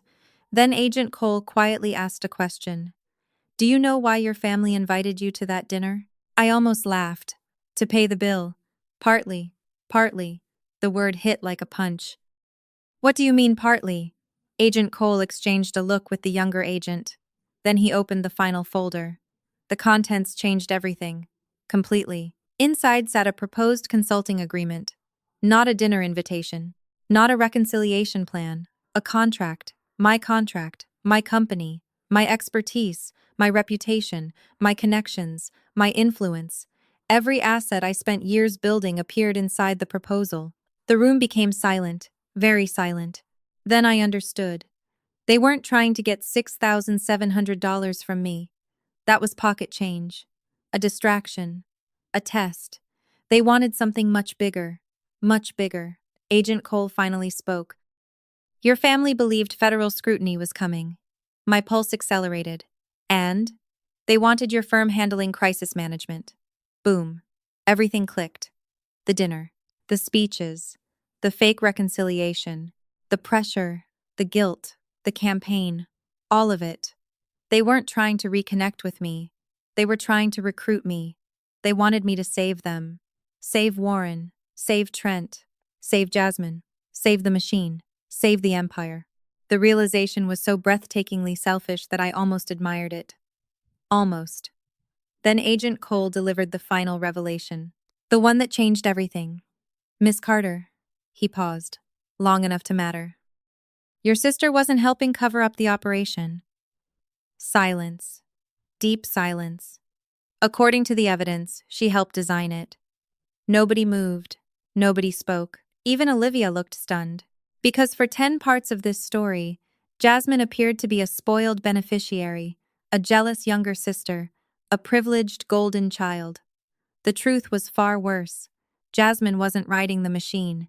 She was one of the people building it. Then Agent Cole stood. The younger agent followed. The meeting was over. Before leaving, he handed me one final document. What's this? I asked. His expression turned serious. Very serious. A list of attendees. I glanced down. My stomach tightened immediately. Because the list contained over 200 names. Church members, community leaders, business owners, local politicians, donors, influential families.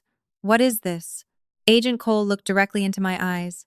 Your father is holding a public reconciliation event next week. My pulse stopped. Completely. Because I already knew what that meant. Warren Carter wasn't surrendering. He was preparing a stage. A stage with 200 witnesses, 200 potential supporters, 200 people ready to believe whatever story he told them.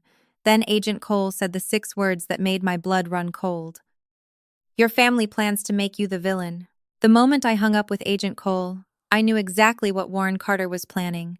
He wasn't organizing a reconciliation event. He wasn't seeking peace. He wasn't trying to heal the family. Warren Carter only believed in 2 things: control and perception.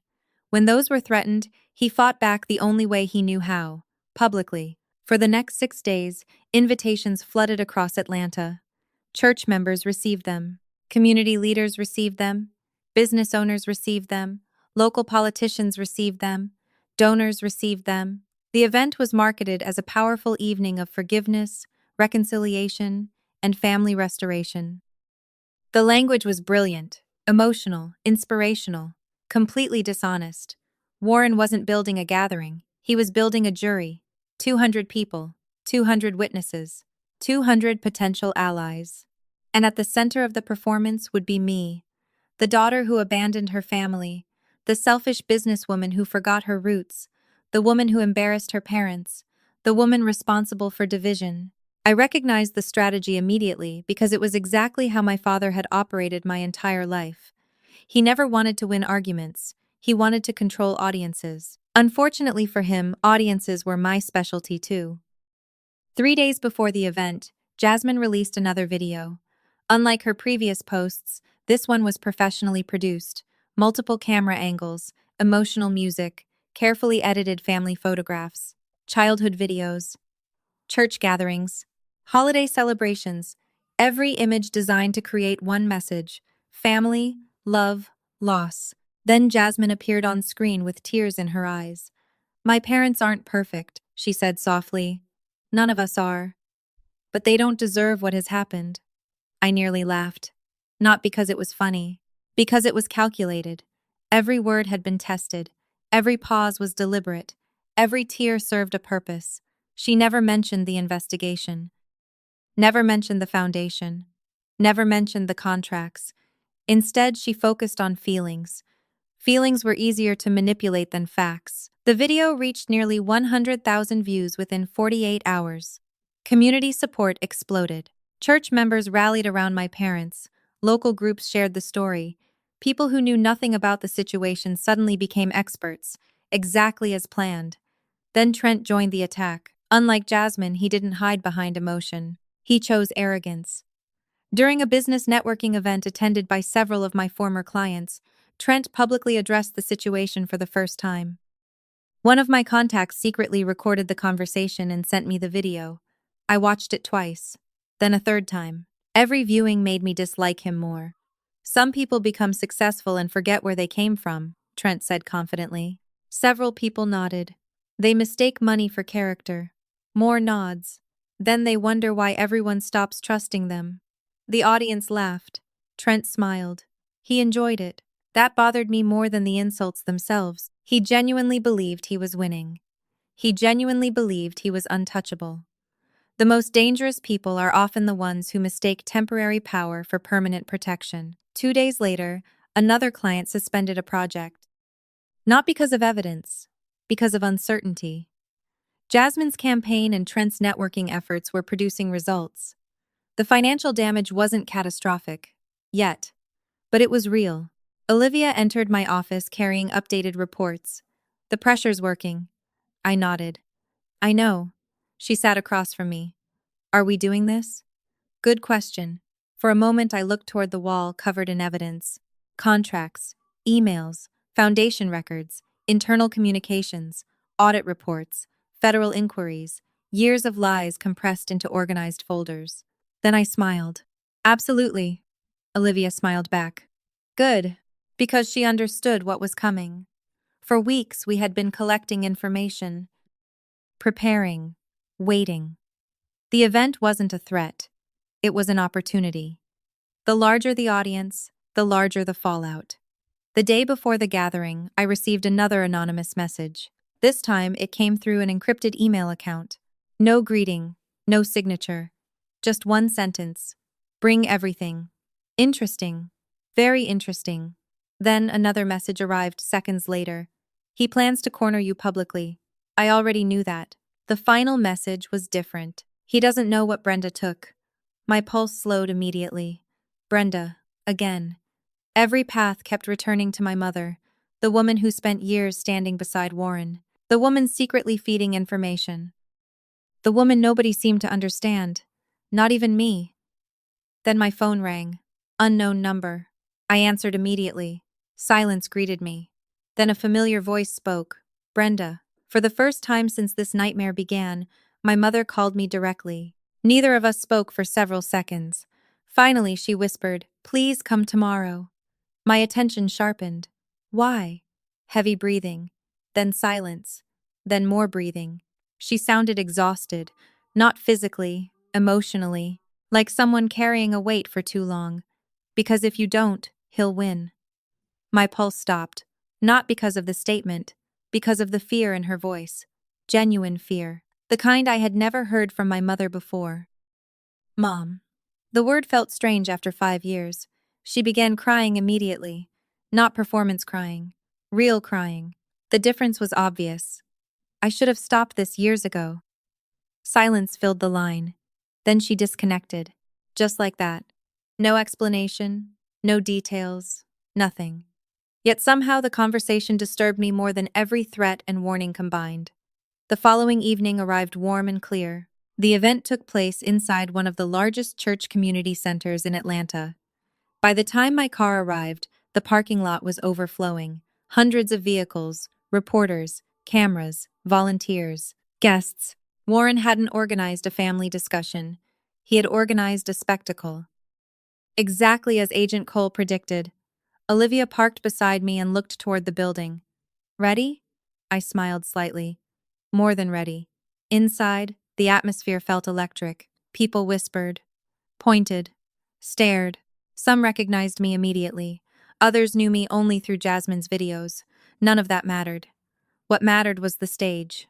Large, elevated, centered. Warren stood near it, greeting guests like a politician during a campaign rally. Jasmine moved through the crowd, smiling and hugging supporters. Trent laughed with business contacts near the front row. They looked confident, relaxed, victorious. The sight almost made me feel sorry for them. Almost. Then I saw Brenda. She sat alone near the side wall, not speaking, not smiling, not participating. The contrast was impossible to miss. While the rest of the family celebrated, my mother looked like someone attending a funeral. Interesting. Very interesting. The event officially began at 7 o'clock. By 7:15, every seat was occupied. More than 200 people filled the hall. Additional guests stood along the walls. Cameras recorded everything. Warren walked onto the stage first. The applause was immediate. Of course it was. He had spent decades building influence inside that room. He smiled warmly and raised both hands. The crowd quieted instantly. Then the performance began. For 20 minutes, Warren delivered the speech of his life. Family, forgiveness, community, responsibility, faith, sacrifice.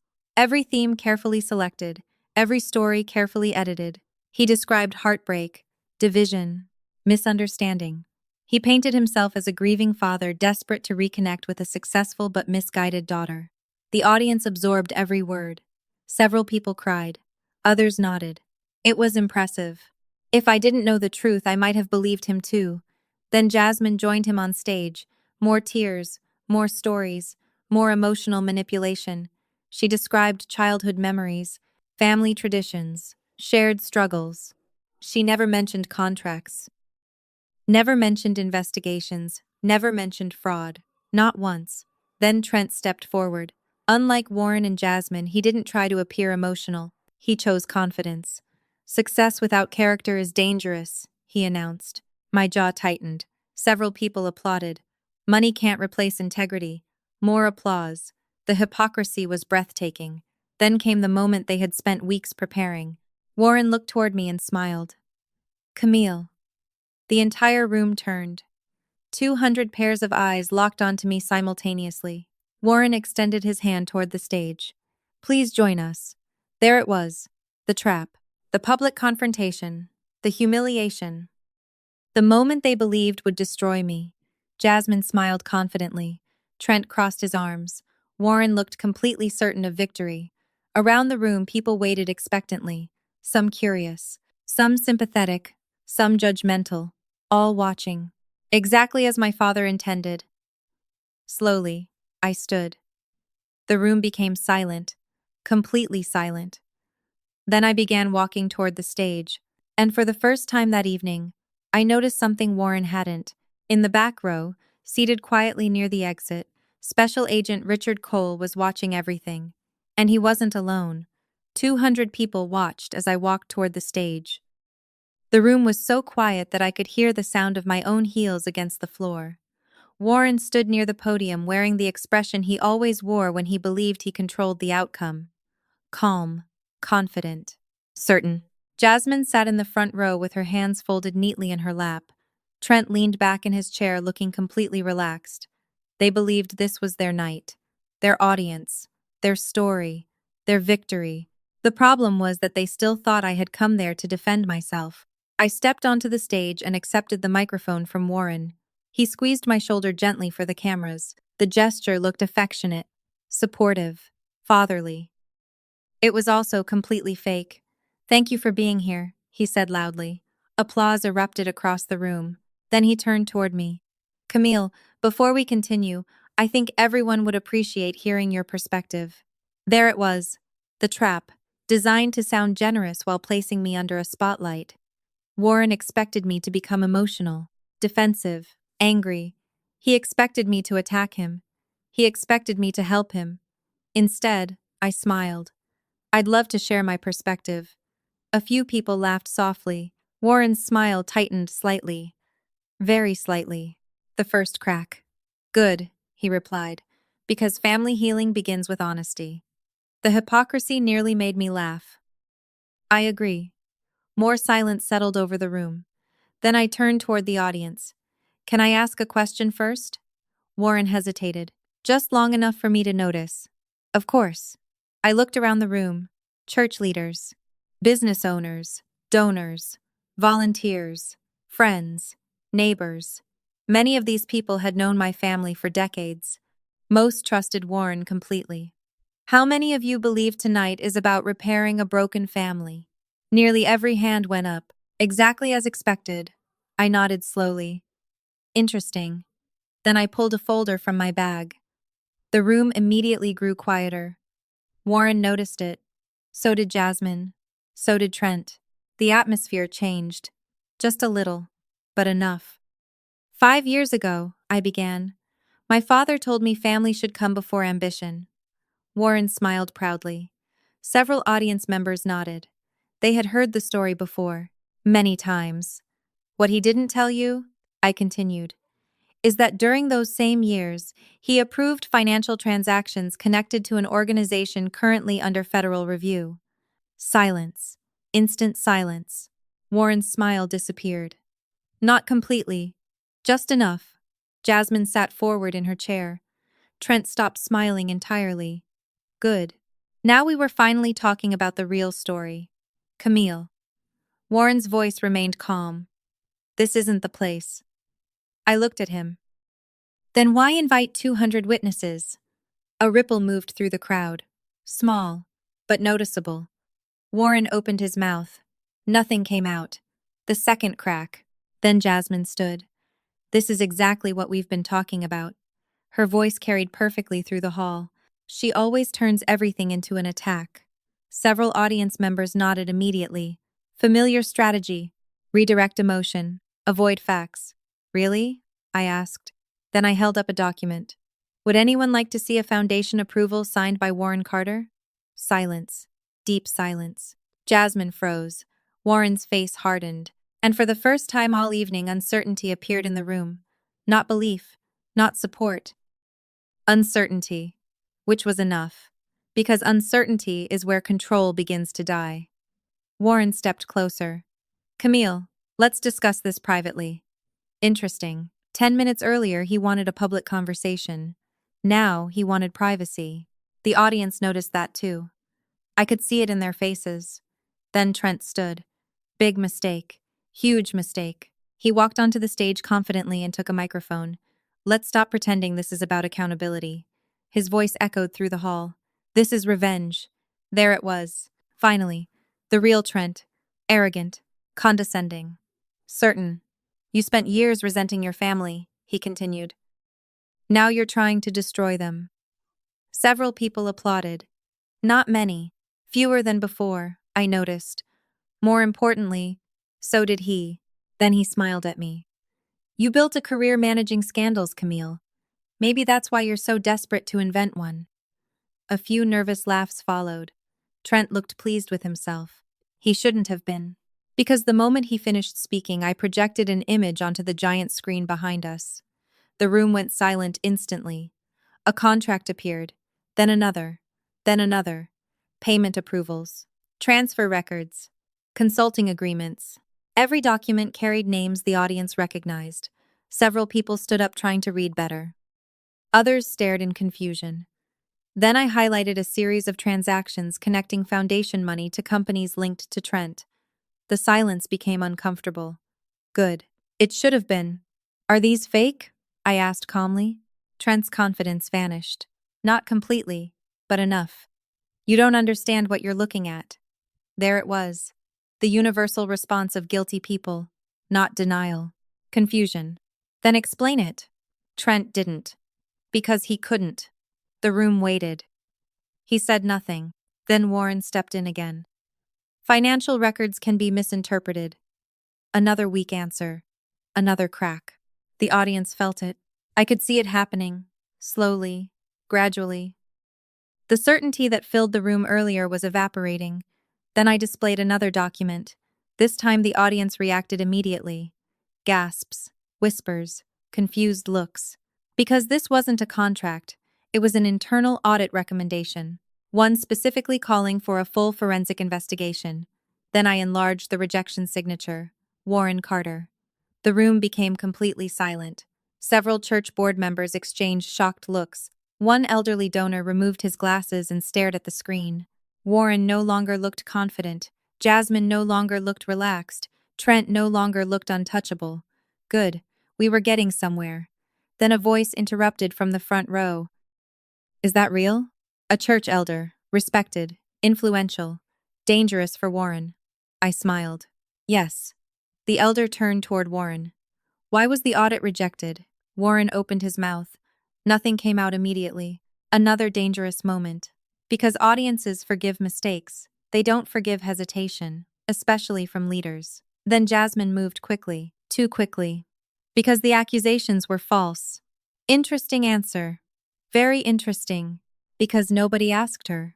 Yet she answered anyway. The room noticed. So did I. Then I displayed a new slide. Internal communications. Hundreds of messages. Strategic discussions. Public influence planning. Reputation management tactics. And at the center of many of them sat one name. Jasmine Holloway. The room exploded into whispers. Real whispers this time. Not curiosity. Concern. Jasmine's face lost color instantly. She knew exactly what people were reading. Then I spoke the sentence that changed everything. My sister wasn't covering up the operation. Silence swallowed the room. Every eye moved toward Jasmine. She helped run it. The reaction was immediate. Shock. Confusion. Disbelief. Warren took a step forward. Jasmine looked genuinely frightened for the first time all night. Trent whispered something under his breath. And then, from the far side of the room, a chair scraped loudly against the floor. Everyone turned. Brenda Carter had just stood up. My mother's hands were shaking. Her eyes were red. And for the first time in 20 years, she wasn't looking at Warren for permission.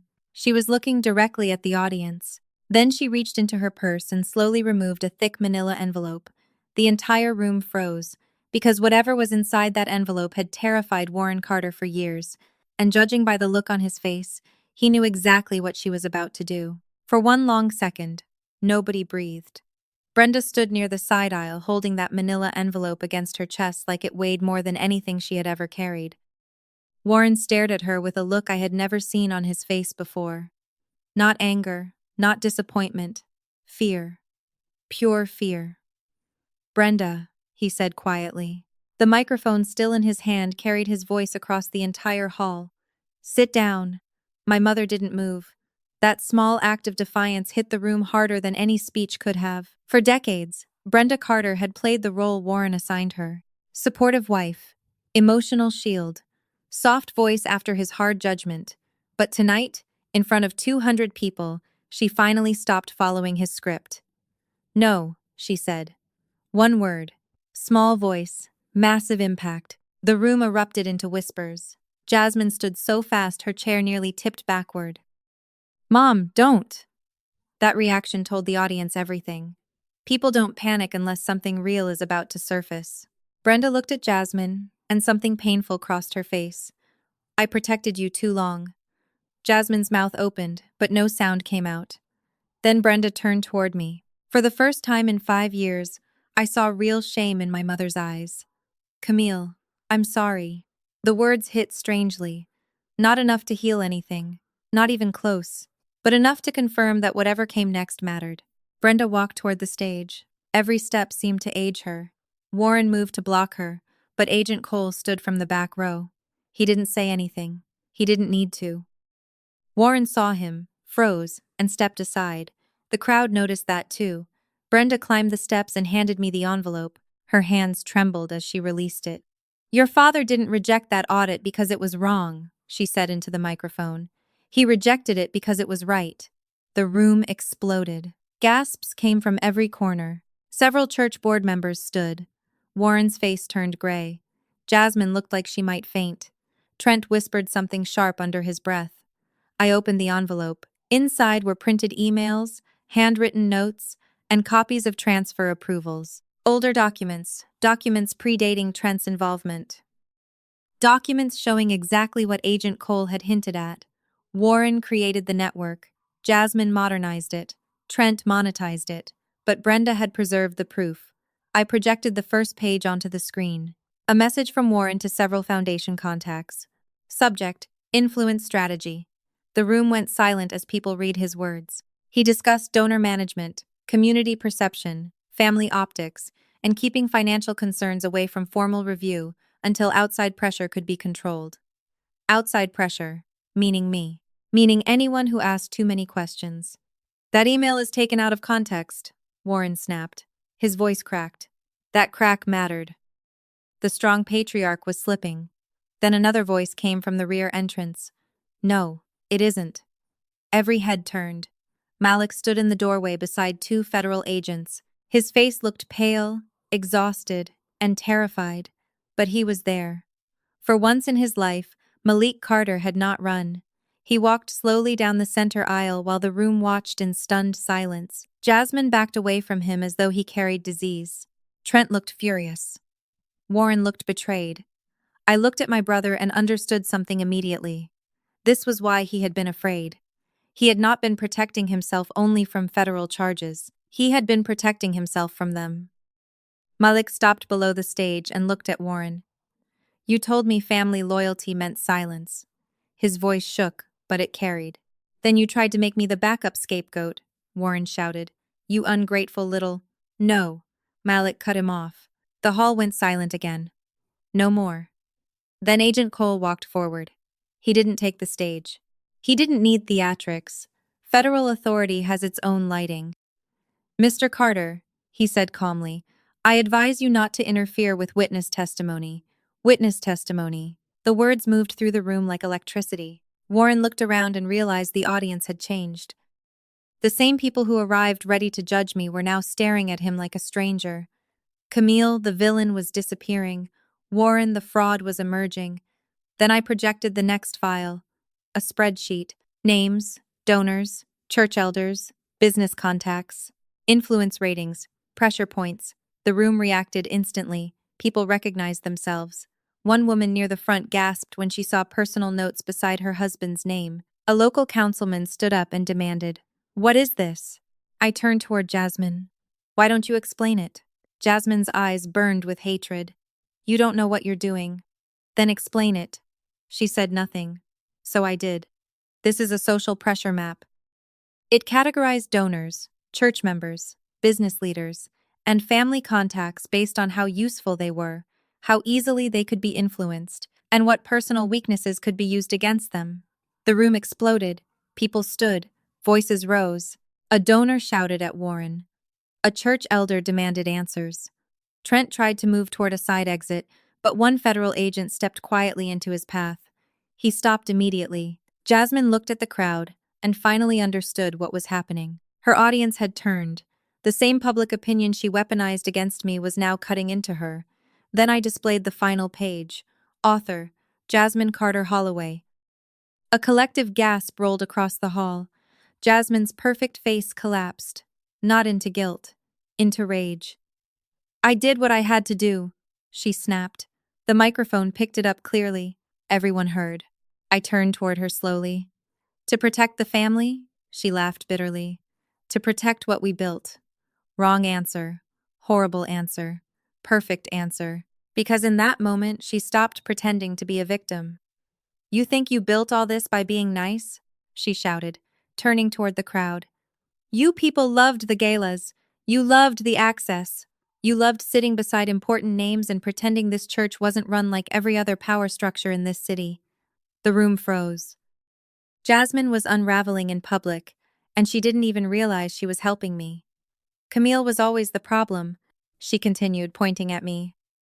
She wouldn't play along. She wouldn't smile. She wouldn't let Dad use her name. She thought being talented made her better than us. My voice stayed calm. So you tried to destroy my business. Jasmine's breathing turned sharp. You were going to destroy us first. There it was, a confession wrapped in accusation. Then Trent finally broke. Shut up, Jasmine. Too late. The hall erupted again. Agent Cole moved forward, and the younger agents followed. Warren grabbed the podium with both hands as if it could hold his life together. Brenda covered her mouth and began crying silently. Malik lowered his head, and I stood in the center of the stage watching the machine devour itself. Agent Cole addressed the room. Ladies and gentlemen, this event is now part of an active federal investigation. We ask that everyone remain calm and cooperate with instructions. Cameras lifted everywhere, phones recorded from every angle. The public spectacle Warren created had become federal evidence. Then two agents approached Trent. His arrogance vanished instantly. Wait, he said. I have counsel. You are not under arrest at this time, Agent Cole said, but you will come with us for questioning. Somehow that sounded worse. Trent looked toward Jasmine. She looked away. Just like that, loyalty died. Then the agents approached Warren. The room fell silent. Warren lifted his chin, trying one final time to look dignified. I am a respected community leader. Agent Cole's expression didn't change. Then you understand the importance of accountability. The line landed so perfectly that several people audibly reacted. Warren had no answer. There wasn't one.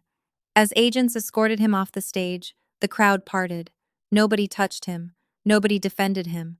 Nobody prayed over him. The man who had built his empire on public admiration walked through the room in total isolation. That was his punishment before any court ever touched him. Jasmine stood frozen near the front row, watching her father disappear. Then she looked at me. For the first time, she seemed afraid. Not of prison, not of scandal, of irrelevance. Her power had always depended on being believed. Now, nobody believed her. Brenda stepped beside me and whispered, I should have done this sooner. I looked at her. Yes, you should have. She flinched, but she nodded. Good. An apology without accountability was just another performance. I wasn't accepting performances anymore. Agent Cole stopped near the exit and looked back at me once. A small nod, quiet confirmation. The investigation had crossed the point of no return. Warren's public trap had become his public collapse. Jasmine's strategy had become her confession. Trent's confidence had become fear.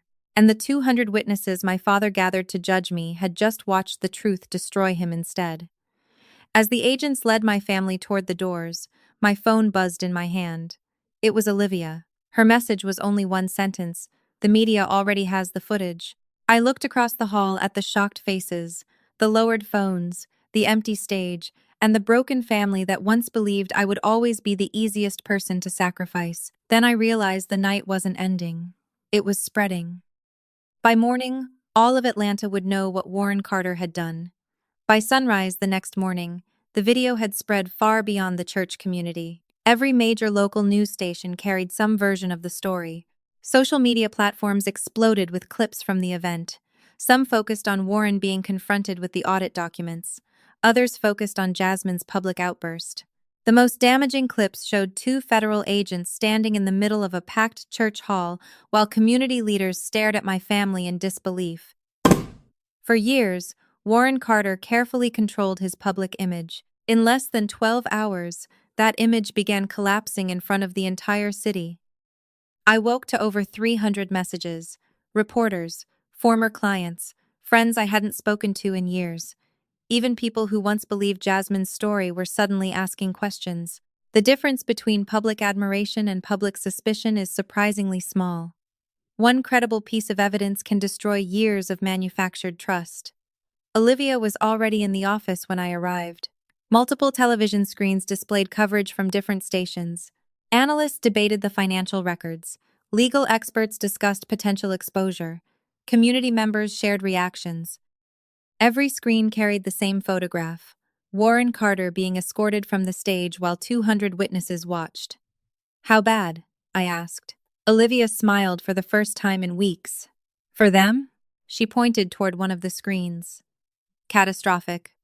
The first major blow landed before noon. The church board announced an emergency meeting. Warren's leadership responsibilities were suspended pending review.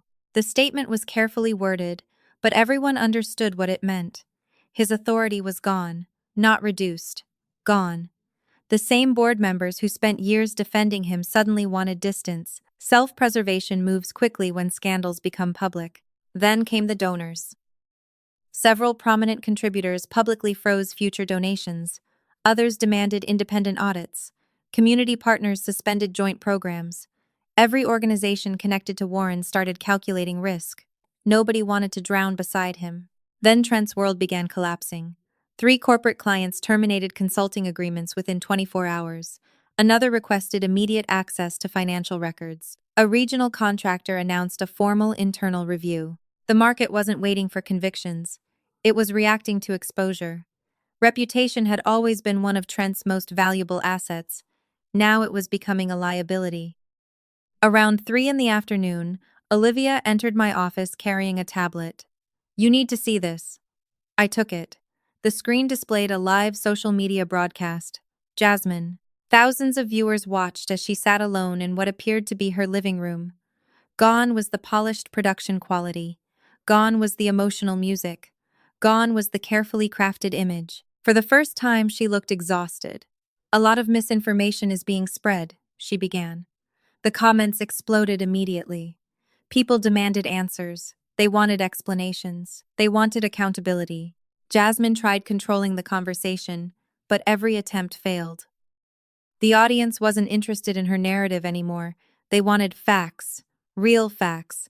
Then someone posted a screenshot from the church event showing her name attached to the influence spreadsheet. The comment section erupted. Jasmine's expression changed instantly. She ended the broadcast less than 2 minutes later. Too late.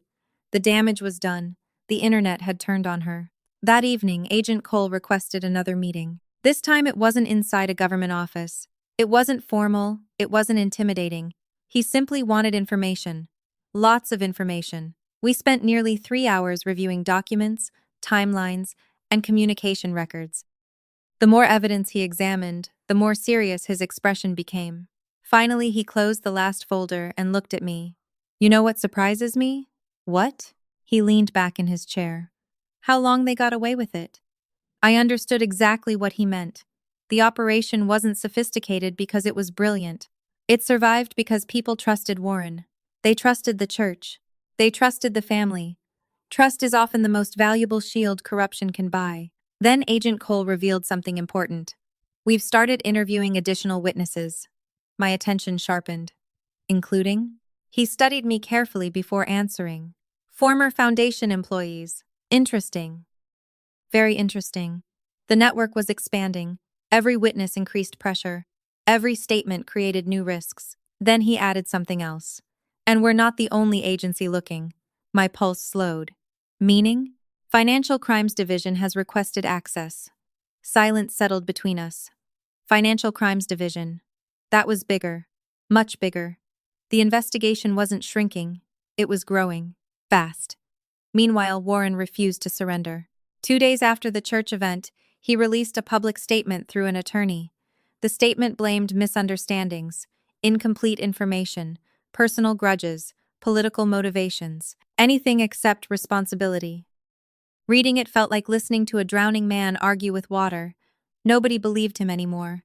The statement generated more ridicule than support. Even worse, several journalists immediately compared his claims against the documents revealed during the event. The contradictions became headlines. Warren spent decades building credibility. Now reporters were dismantling it line by line.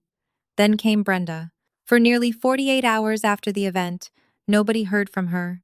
No interviews, no statements, no appearances. Then she released a short written message. Only 3 paragraphs. But they hit harder than anything Warren said. She didn't defend herself. She didn't ask for sympathy. She simply confirmed that many of the documents presented publicly were authentic. That was enough. One confirmation from Warren's wife destroyed whatever remained of his defense. The media seized on it instantly. Jasmine reportedly called her mother dozens of times. Brenda never answered. Then another crack appeared. Malik officially entered witness protection assistance. The announcement wasn't public, but Agent Cole quietly informed me. That decision told me everything. Malik no longer feared embarrassment. He feared retaliation, which meant he knew more than we originally realized. Much more. Then something unexpected happened. My phone rang late Friday afternoon. The caller ID displayed a name I never expected to see: Trent Holloway. I stared at the screen for several seconds before answering. Silence greeted me. Then a tired voice spoke. "We need to talk. Not arrogance, not confidence, desperation. Interesting. Very interesting." "Why?" He laughed bitterly. "Because things are worse than you think." I didn't respond. Trent continued. "Warren told us he could manage everything." The wording caught my attention immediately. Us. Not me. Us. Who is us? Another silence. Then the answer. "You really don't know yet." My pulse accelerated. There it was again. Another layer. Another secret. Another missing piece. Even now, after everything, the story wasn't complete. "Know what?" I asked. Trent lowered his voice. The money wasn't the most valuable thing being protected. The room seemed to grow quieter around me. Then what was? Long silence. Heavy breathing. Then Trent whispered 7 words that changed everything again. "Ask your father about the land trust." Before I could respond, the line disconnected. I stared at the phone. Land trust. Not foundation. Not contracts. Not audits. Land trust. A completely new direction. A completely new secret. Minutes later, Olivia walked into my office. One look at my face and she knew something changed. "What happened?" I slowly lowered the phone. "I think we've only been looking at half the story." Then I opened a search database and typed 3 words. Carter Family Trust. 30 seconds later, a property record appeared on the screen. My stomach dropped instantly. Because the trust controlled assets worth far more than anything uncovered so far. And according to the filing date, it existed years before Trent ever entered the family. Which meant the biggest secret of all might have started with Warren long before anyone realized there was something to hide. For most of Friday night, I couldn't stop staring at the property records on my screen. The Carter Family Trust wasn't a small investment vehicle. It wasn't a retirement account. It wasn't even a modest real estate holding.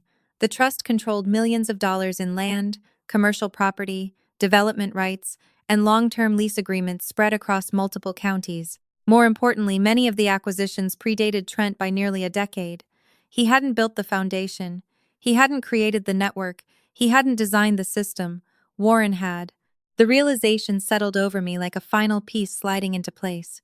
Everything we uncovered over the past several weeks pointed toward the same conclusion. The foundation, the contracts, the influence operation, the donor relationships, the audit suppression, the reputation campaigns, and now the trust. They weren't separate scandals. They were different branches of the same machine, and Warren Carter sat at the center of all of them. Saturday morning, Olivia arrived carrying fresh records from the trust filings. The moment she placed them on my desk, I knew we had found the final battlefield. "Look at the beneficiaries." I opened the file, then opened it again, then a third time, because I couldn't believe what I was reading. Jasmine controlled a significant percentage of future trust distributions. Trent was positioned to manage several commercial assets through consulting agreements. Even Brenda appeared in multiple documents. Then I reached my own name. The room became silent. Very silent. Because my name wasn't listed as a beneficiary. It wasn't listed as a participant. It wasn't listed at all. 5 years ago, when Warren threw me out of the family, he didn't just remove me emotionally. He removed me financially, legally, strategically. The decision wasn't impulsive. It had been planned. Olivia looked at me carefully. "You okay?" I laughed softly. Not because it was funny. Because it finally explained everything. The dinner. The manipulation. The guilt. The sudden reconciliation. Warren never wanted a daughter back.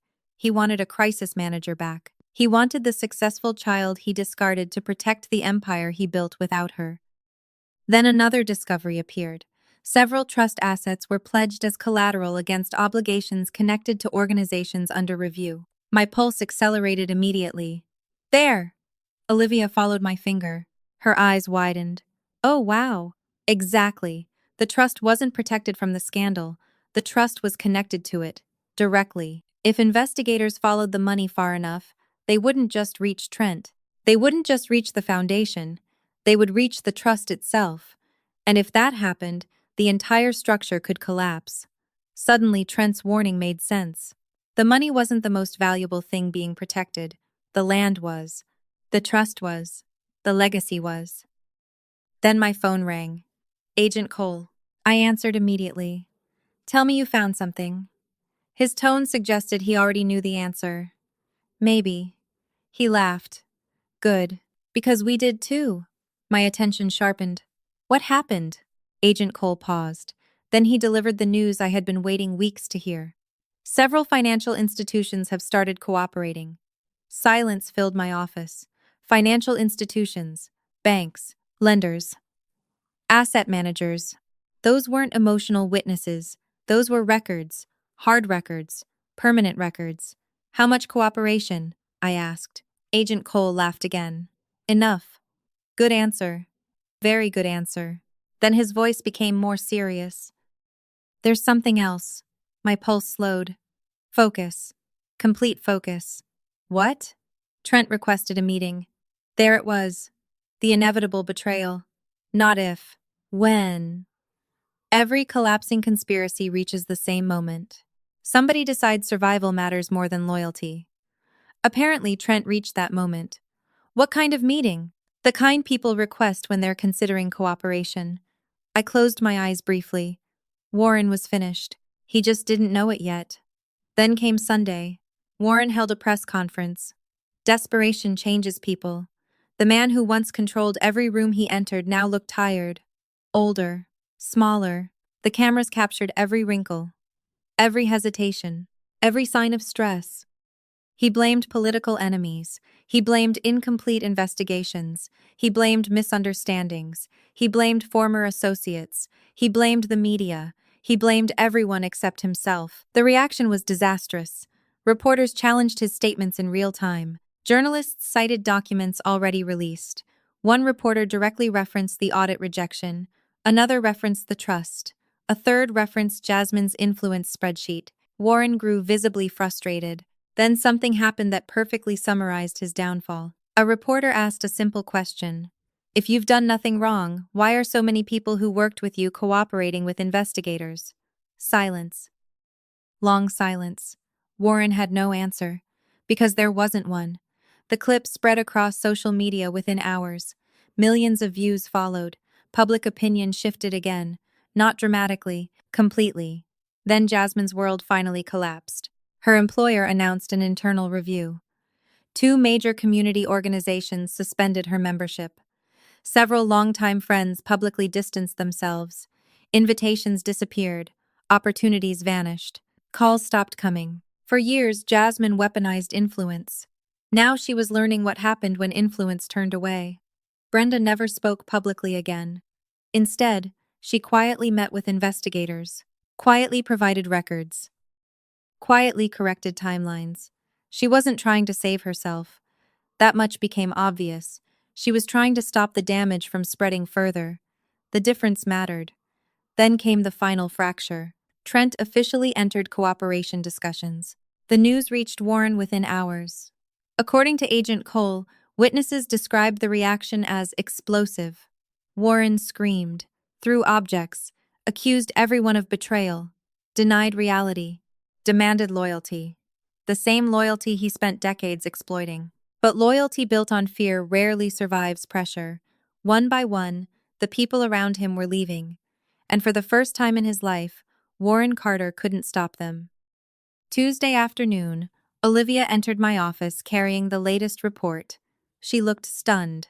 You need to read this. I took the document. The first page contained a summary. The second page contained supporting evidence. The third page changed everything, because buried deep inside the trust records sat a transfer authorization signed years earlier. The amount alone made my stomach tighten. Millions. Not thousands. Not hundreds of thousands. Millions. Then I saw the purpose code attached to the transfer. My pulse stopped completely, because the money wasn't moved to build wealth. It was moved to hide losses, years of losses, failed investments, missing funds, hidden liabilities. Suddenly, the truth became unavoidable. Warren Carter wasn't protecting an empire, he was protecting the illusion of one, the wealth, the influence, the power. Much of it had already been crumbling behind the scenes for years. The fraud wasn't created to expand success, it was created to conceal failure. And now the illusion was finally collapsing under the weight of reality. Later that evening, Agent Cole called one final time. His voice sounded different. Relieved. It's over. I sat quietly. Over? The major investigation phase is complete. My pulse slowed. Not excitement. Closure. And Warren? Agent Cole paused. Then he answered. Warren Carter is no longer the man who controls this story. I looked out the office window toward the Atlanta skyline as the sun disappeared beyond the horizon. For years, my father controlled the narrative, controlled the family, controlled the community, controlled the truth. Now all of that was gone. His empire was collapsing, his allies were disappearing, his secrets were exposed, his legacy was shattered, and for the first time in my life, Warren Carter stood completely alone. The only question remaining was what would happen next, and whether the life he spent decades trying to control could survive without him at the center of it. 3 months later, I stood in the same city where my father once controlled every room he entered, and for the first time in years, nobody was talking about Warren Carter. They weren't talking about Jasmine. They weren't talking about Trent. They were talking about the truth. The federal investigation continued moving through the legal system exactly as expected. I wasn't interested in every hearing, every filing, or every procedural update. My role in that chapter was finished. I had spent enough of my life cleaning up messes other people created. I wasn't going to spend the rest of it watching them drown. The consequences arrived anyway. Trent's cooperation agreement became public first. The man who once walked into networking events, acting untouchable, now spent his days explaining financial records to investigators. Several consulting contracts disappeared permanently. Professional licenses were reviewed. Partnerships dissolved. The same people who once lined up to shake his hand suddenly couldn't return phone calls fast enough. Trent had spent years believing intelligence could protect him from accountability. He finally learned the difference between being clever and being safe. Jasmine's collapse happened more slowly. In some ways, that made it worse. Public scandals fade. Reputation damage lingers. The recordings from the church event followed her everywhere. Every attempt to rebuild her image ran into the same problem. People had heard her own words. They watched her defend manipulation. They watched her admit protecting the system mattered more than protecting the truth. No public relations strategy survives that kind of footage. The irony wasn't lost on me. My sister spent years studying influence. In the end, influence destroyed her. As for Warren, his downfall wasn't financial. It wasn't legal. It wasn't even professional. His real punishment was isolation. The church eventually removed him from every leadership position. Community organizations cut ties. Longtime supporters quietly disappeared. People who once sought his approval stopped seeking his company. For decades, Warren measured his worth by the number of people willing to follow him. Then one day he looked around and realized there was nobody left. The empire he spent his life building didn't collapse because strangers attacked it. It collapsed because the people closest to him finally stopped pretending. One afternoon, Agent Cole called with an update. Not because I needed one, because he thought I deserved it. The trust is finished. I looked up from my desk. Finished? Court supervision. Asset restructuring. Independent management. I smiled slightly. The Carter family trust. The secret at the center of everything. The structure my father protected more fiercely than his own children. The machine that fueled decades of manipulation. Gone. Not destroyed. Something better. Exposed. Controlled. Unable to hurt anyone else. How's Malik? I asked. Agent Cole laughed softly. You know that's classified. That means he's okay. He didn't answer. He didn't need to. Some endings don't require details. They just require peace. After the call ended, I looked around my office. The company was thriving again. Better than thriving. Growing. Several former clients returned. New clients arrived. Opportunities appeared from places I never expected. One of the suspended contracts became the largest agreement in company history. Not because people felt sorry for me, because they trusted me. Trust earned honestly lasts longer than trust built through manipulation. Then something happened that surprised me. The church board contacted me directly. At first, I assumed they wanted legal guidance. Instead, they invited me to attend a special community meeting. I almost declined. Then curiosity won. Again. The meeting took place in the same community center where Warren tried to destroy me publicly. Walking inside felt strange, familiar, different, healing. More than 200 people attended. Many were present the night everything collapsed. This time, the atmosphere felt completely different. No whispers, no judgment, no performance, just honesty. The board chairman stepped onto the stage and addressed the audience. Then he did something I never expected. He publicly apologized. Not only to me, to the entire community. He acknowledged the failures, the blind trust, the ignored warnings, the culture that allowed influence to matter more than accountability. The room remained silent throughout the speech, because everyone understood how rare, genuine accountability had become. Then the chairman looked toward me. "Miss Carter, would you join us?" For a moment, I considered refusing. Then I remembered something important. This wasn't my father's stage anymore. Slowly, I walked forward. The applause began before I reached the platform. It grew louder with every step. Not because I exposed a scandal, not because I won, because people finally understood the truth. The applause lasted nearly a minute. I stood there listening to it, feeling something I hadn't expected. Not victory, relief, pure relief. The chairman handed me a plaque. I stared at it for several seconds. Then I read the inscription. The Camille Carter Integrity and Leadership Scholarship. My throat tightened instantly. The room blurred slightly, not from sadness, from disbelief. The scholarship would support young women pursuing education, leadership, and community service. The exact values my father claimed to represent. The exact values he abandoned. The audience stood. Every person in the room. More applause followed. This time I couldn't stop the tears. Not because I needed recognition, because for the first time in a very long time, nobody was asking me to sacrifice myself for someone else's image. Later that evening, as people gathered around to talk, thank me, and share their own experiences, I noticed a familiar figure standing near the back exit. Brenda. My mother looked older than I remembered. Smaller, too. The weight of the past few months showed on her face. For a moment, neither of us moved. Then she slowly approached. "Congratulations." Her voice was barely above a whisper. I nodded. "Thank you." Silence followed. Not awkward silence. Honest silence. Finally, she looked down. "I don't expect forgiveness." "Good." Because forgiveness wasn't a transaction. "I know." A tear slipped down her cheek. "I should have protected you." I nodded once. "You should have." More silence. Then something unexpected happened. She smiled. Sad. Genuine. At least someone finally did. She glanced toward the scholarship display before walking away. I didn't stop her. Some relationships can heal. Others can only become less broken. And sometimes that's enough. As for me, I stopped chasing approval a long time ago. I stopped trying to earn love from people determined not to give it. I stopped believing family automatically meant loyalty. The truth was simpler. Family isn't who shares your name. Family is who protects your peace when protecting it costs them something. 6 months after the church event, I stood on the balcony of my new office overlooking Atlanta. The city lights stretched endlessly across the horizon. Olivia walked outside carrying 2 glasses of champagne. She handed one to me and smiled. "Quite a year." I laughed softly. That's one way to describe it. We stood there in comfortable silence watching the city below. Finally, she raised her glass. "To surviving." I shook my head.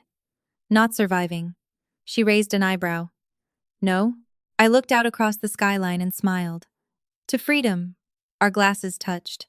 Somewhere behind us, employees celebrated another record-breaking quarter. Somewhere across the city, people were still discussing the scandal that changed everything. Somewhere, in a much smaller house than before, Warren Carter was learning what life looked like without power.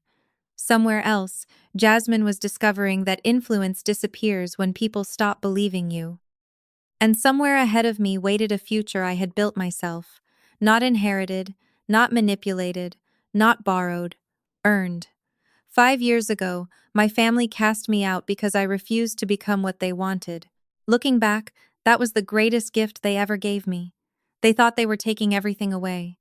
Instead, they forced me to discover exactly who I could become without them. And in the end, that turned out to be worth more than every secret, every trust, every dollar, and every illusion they spent decades trying to protect.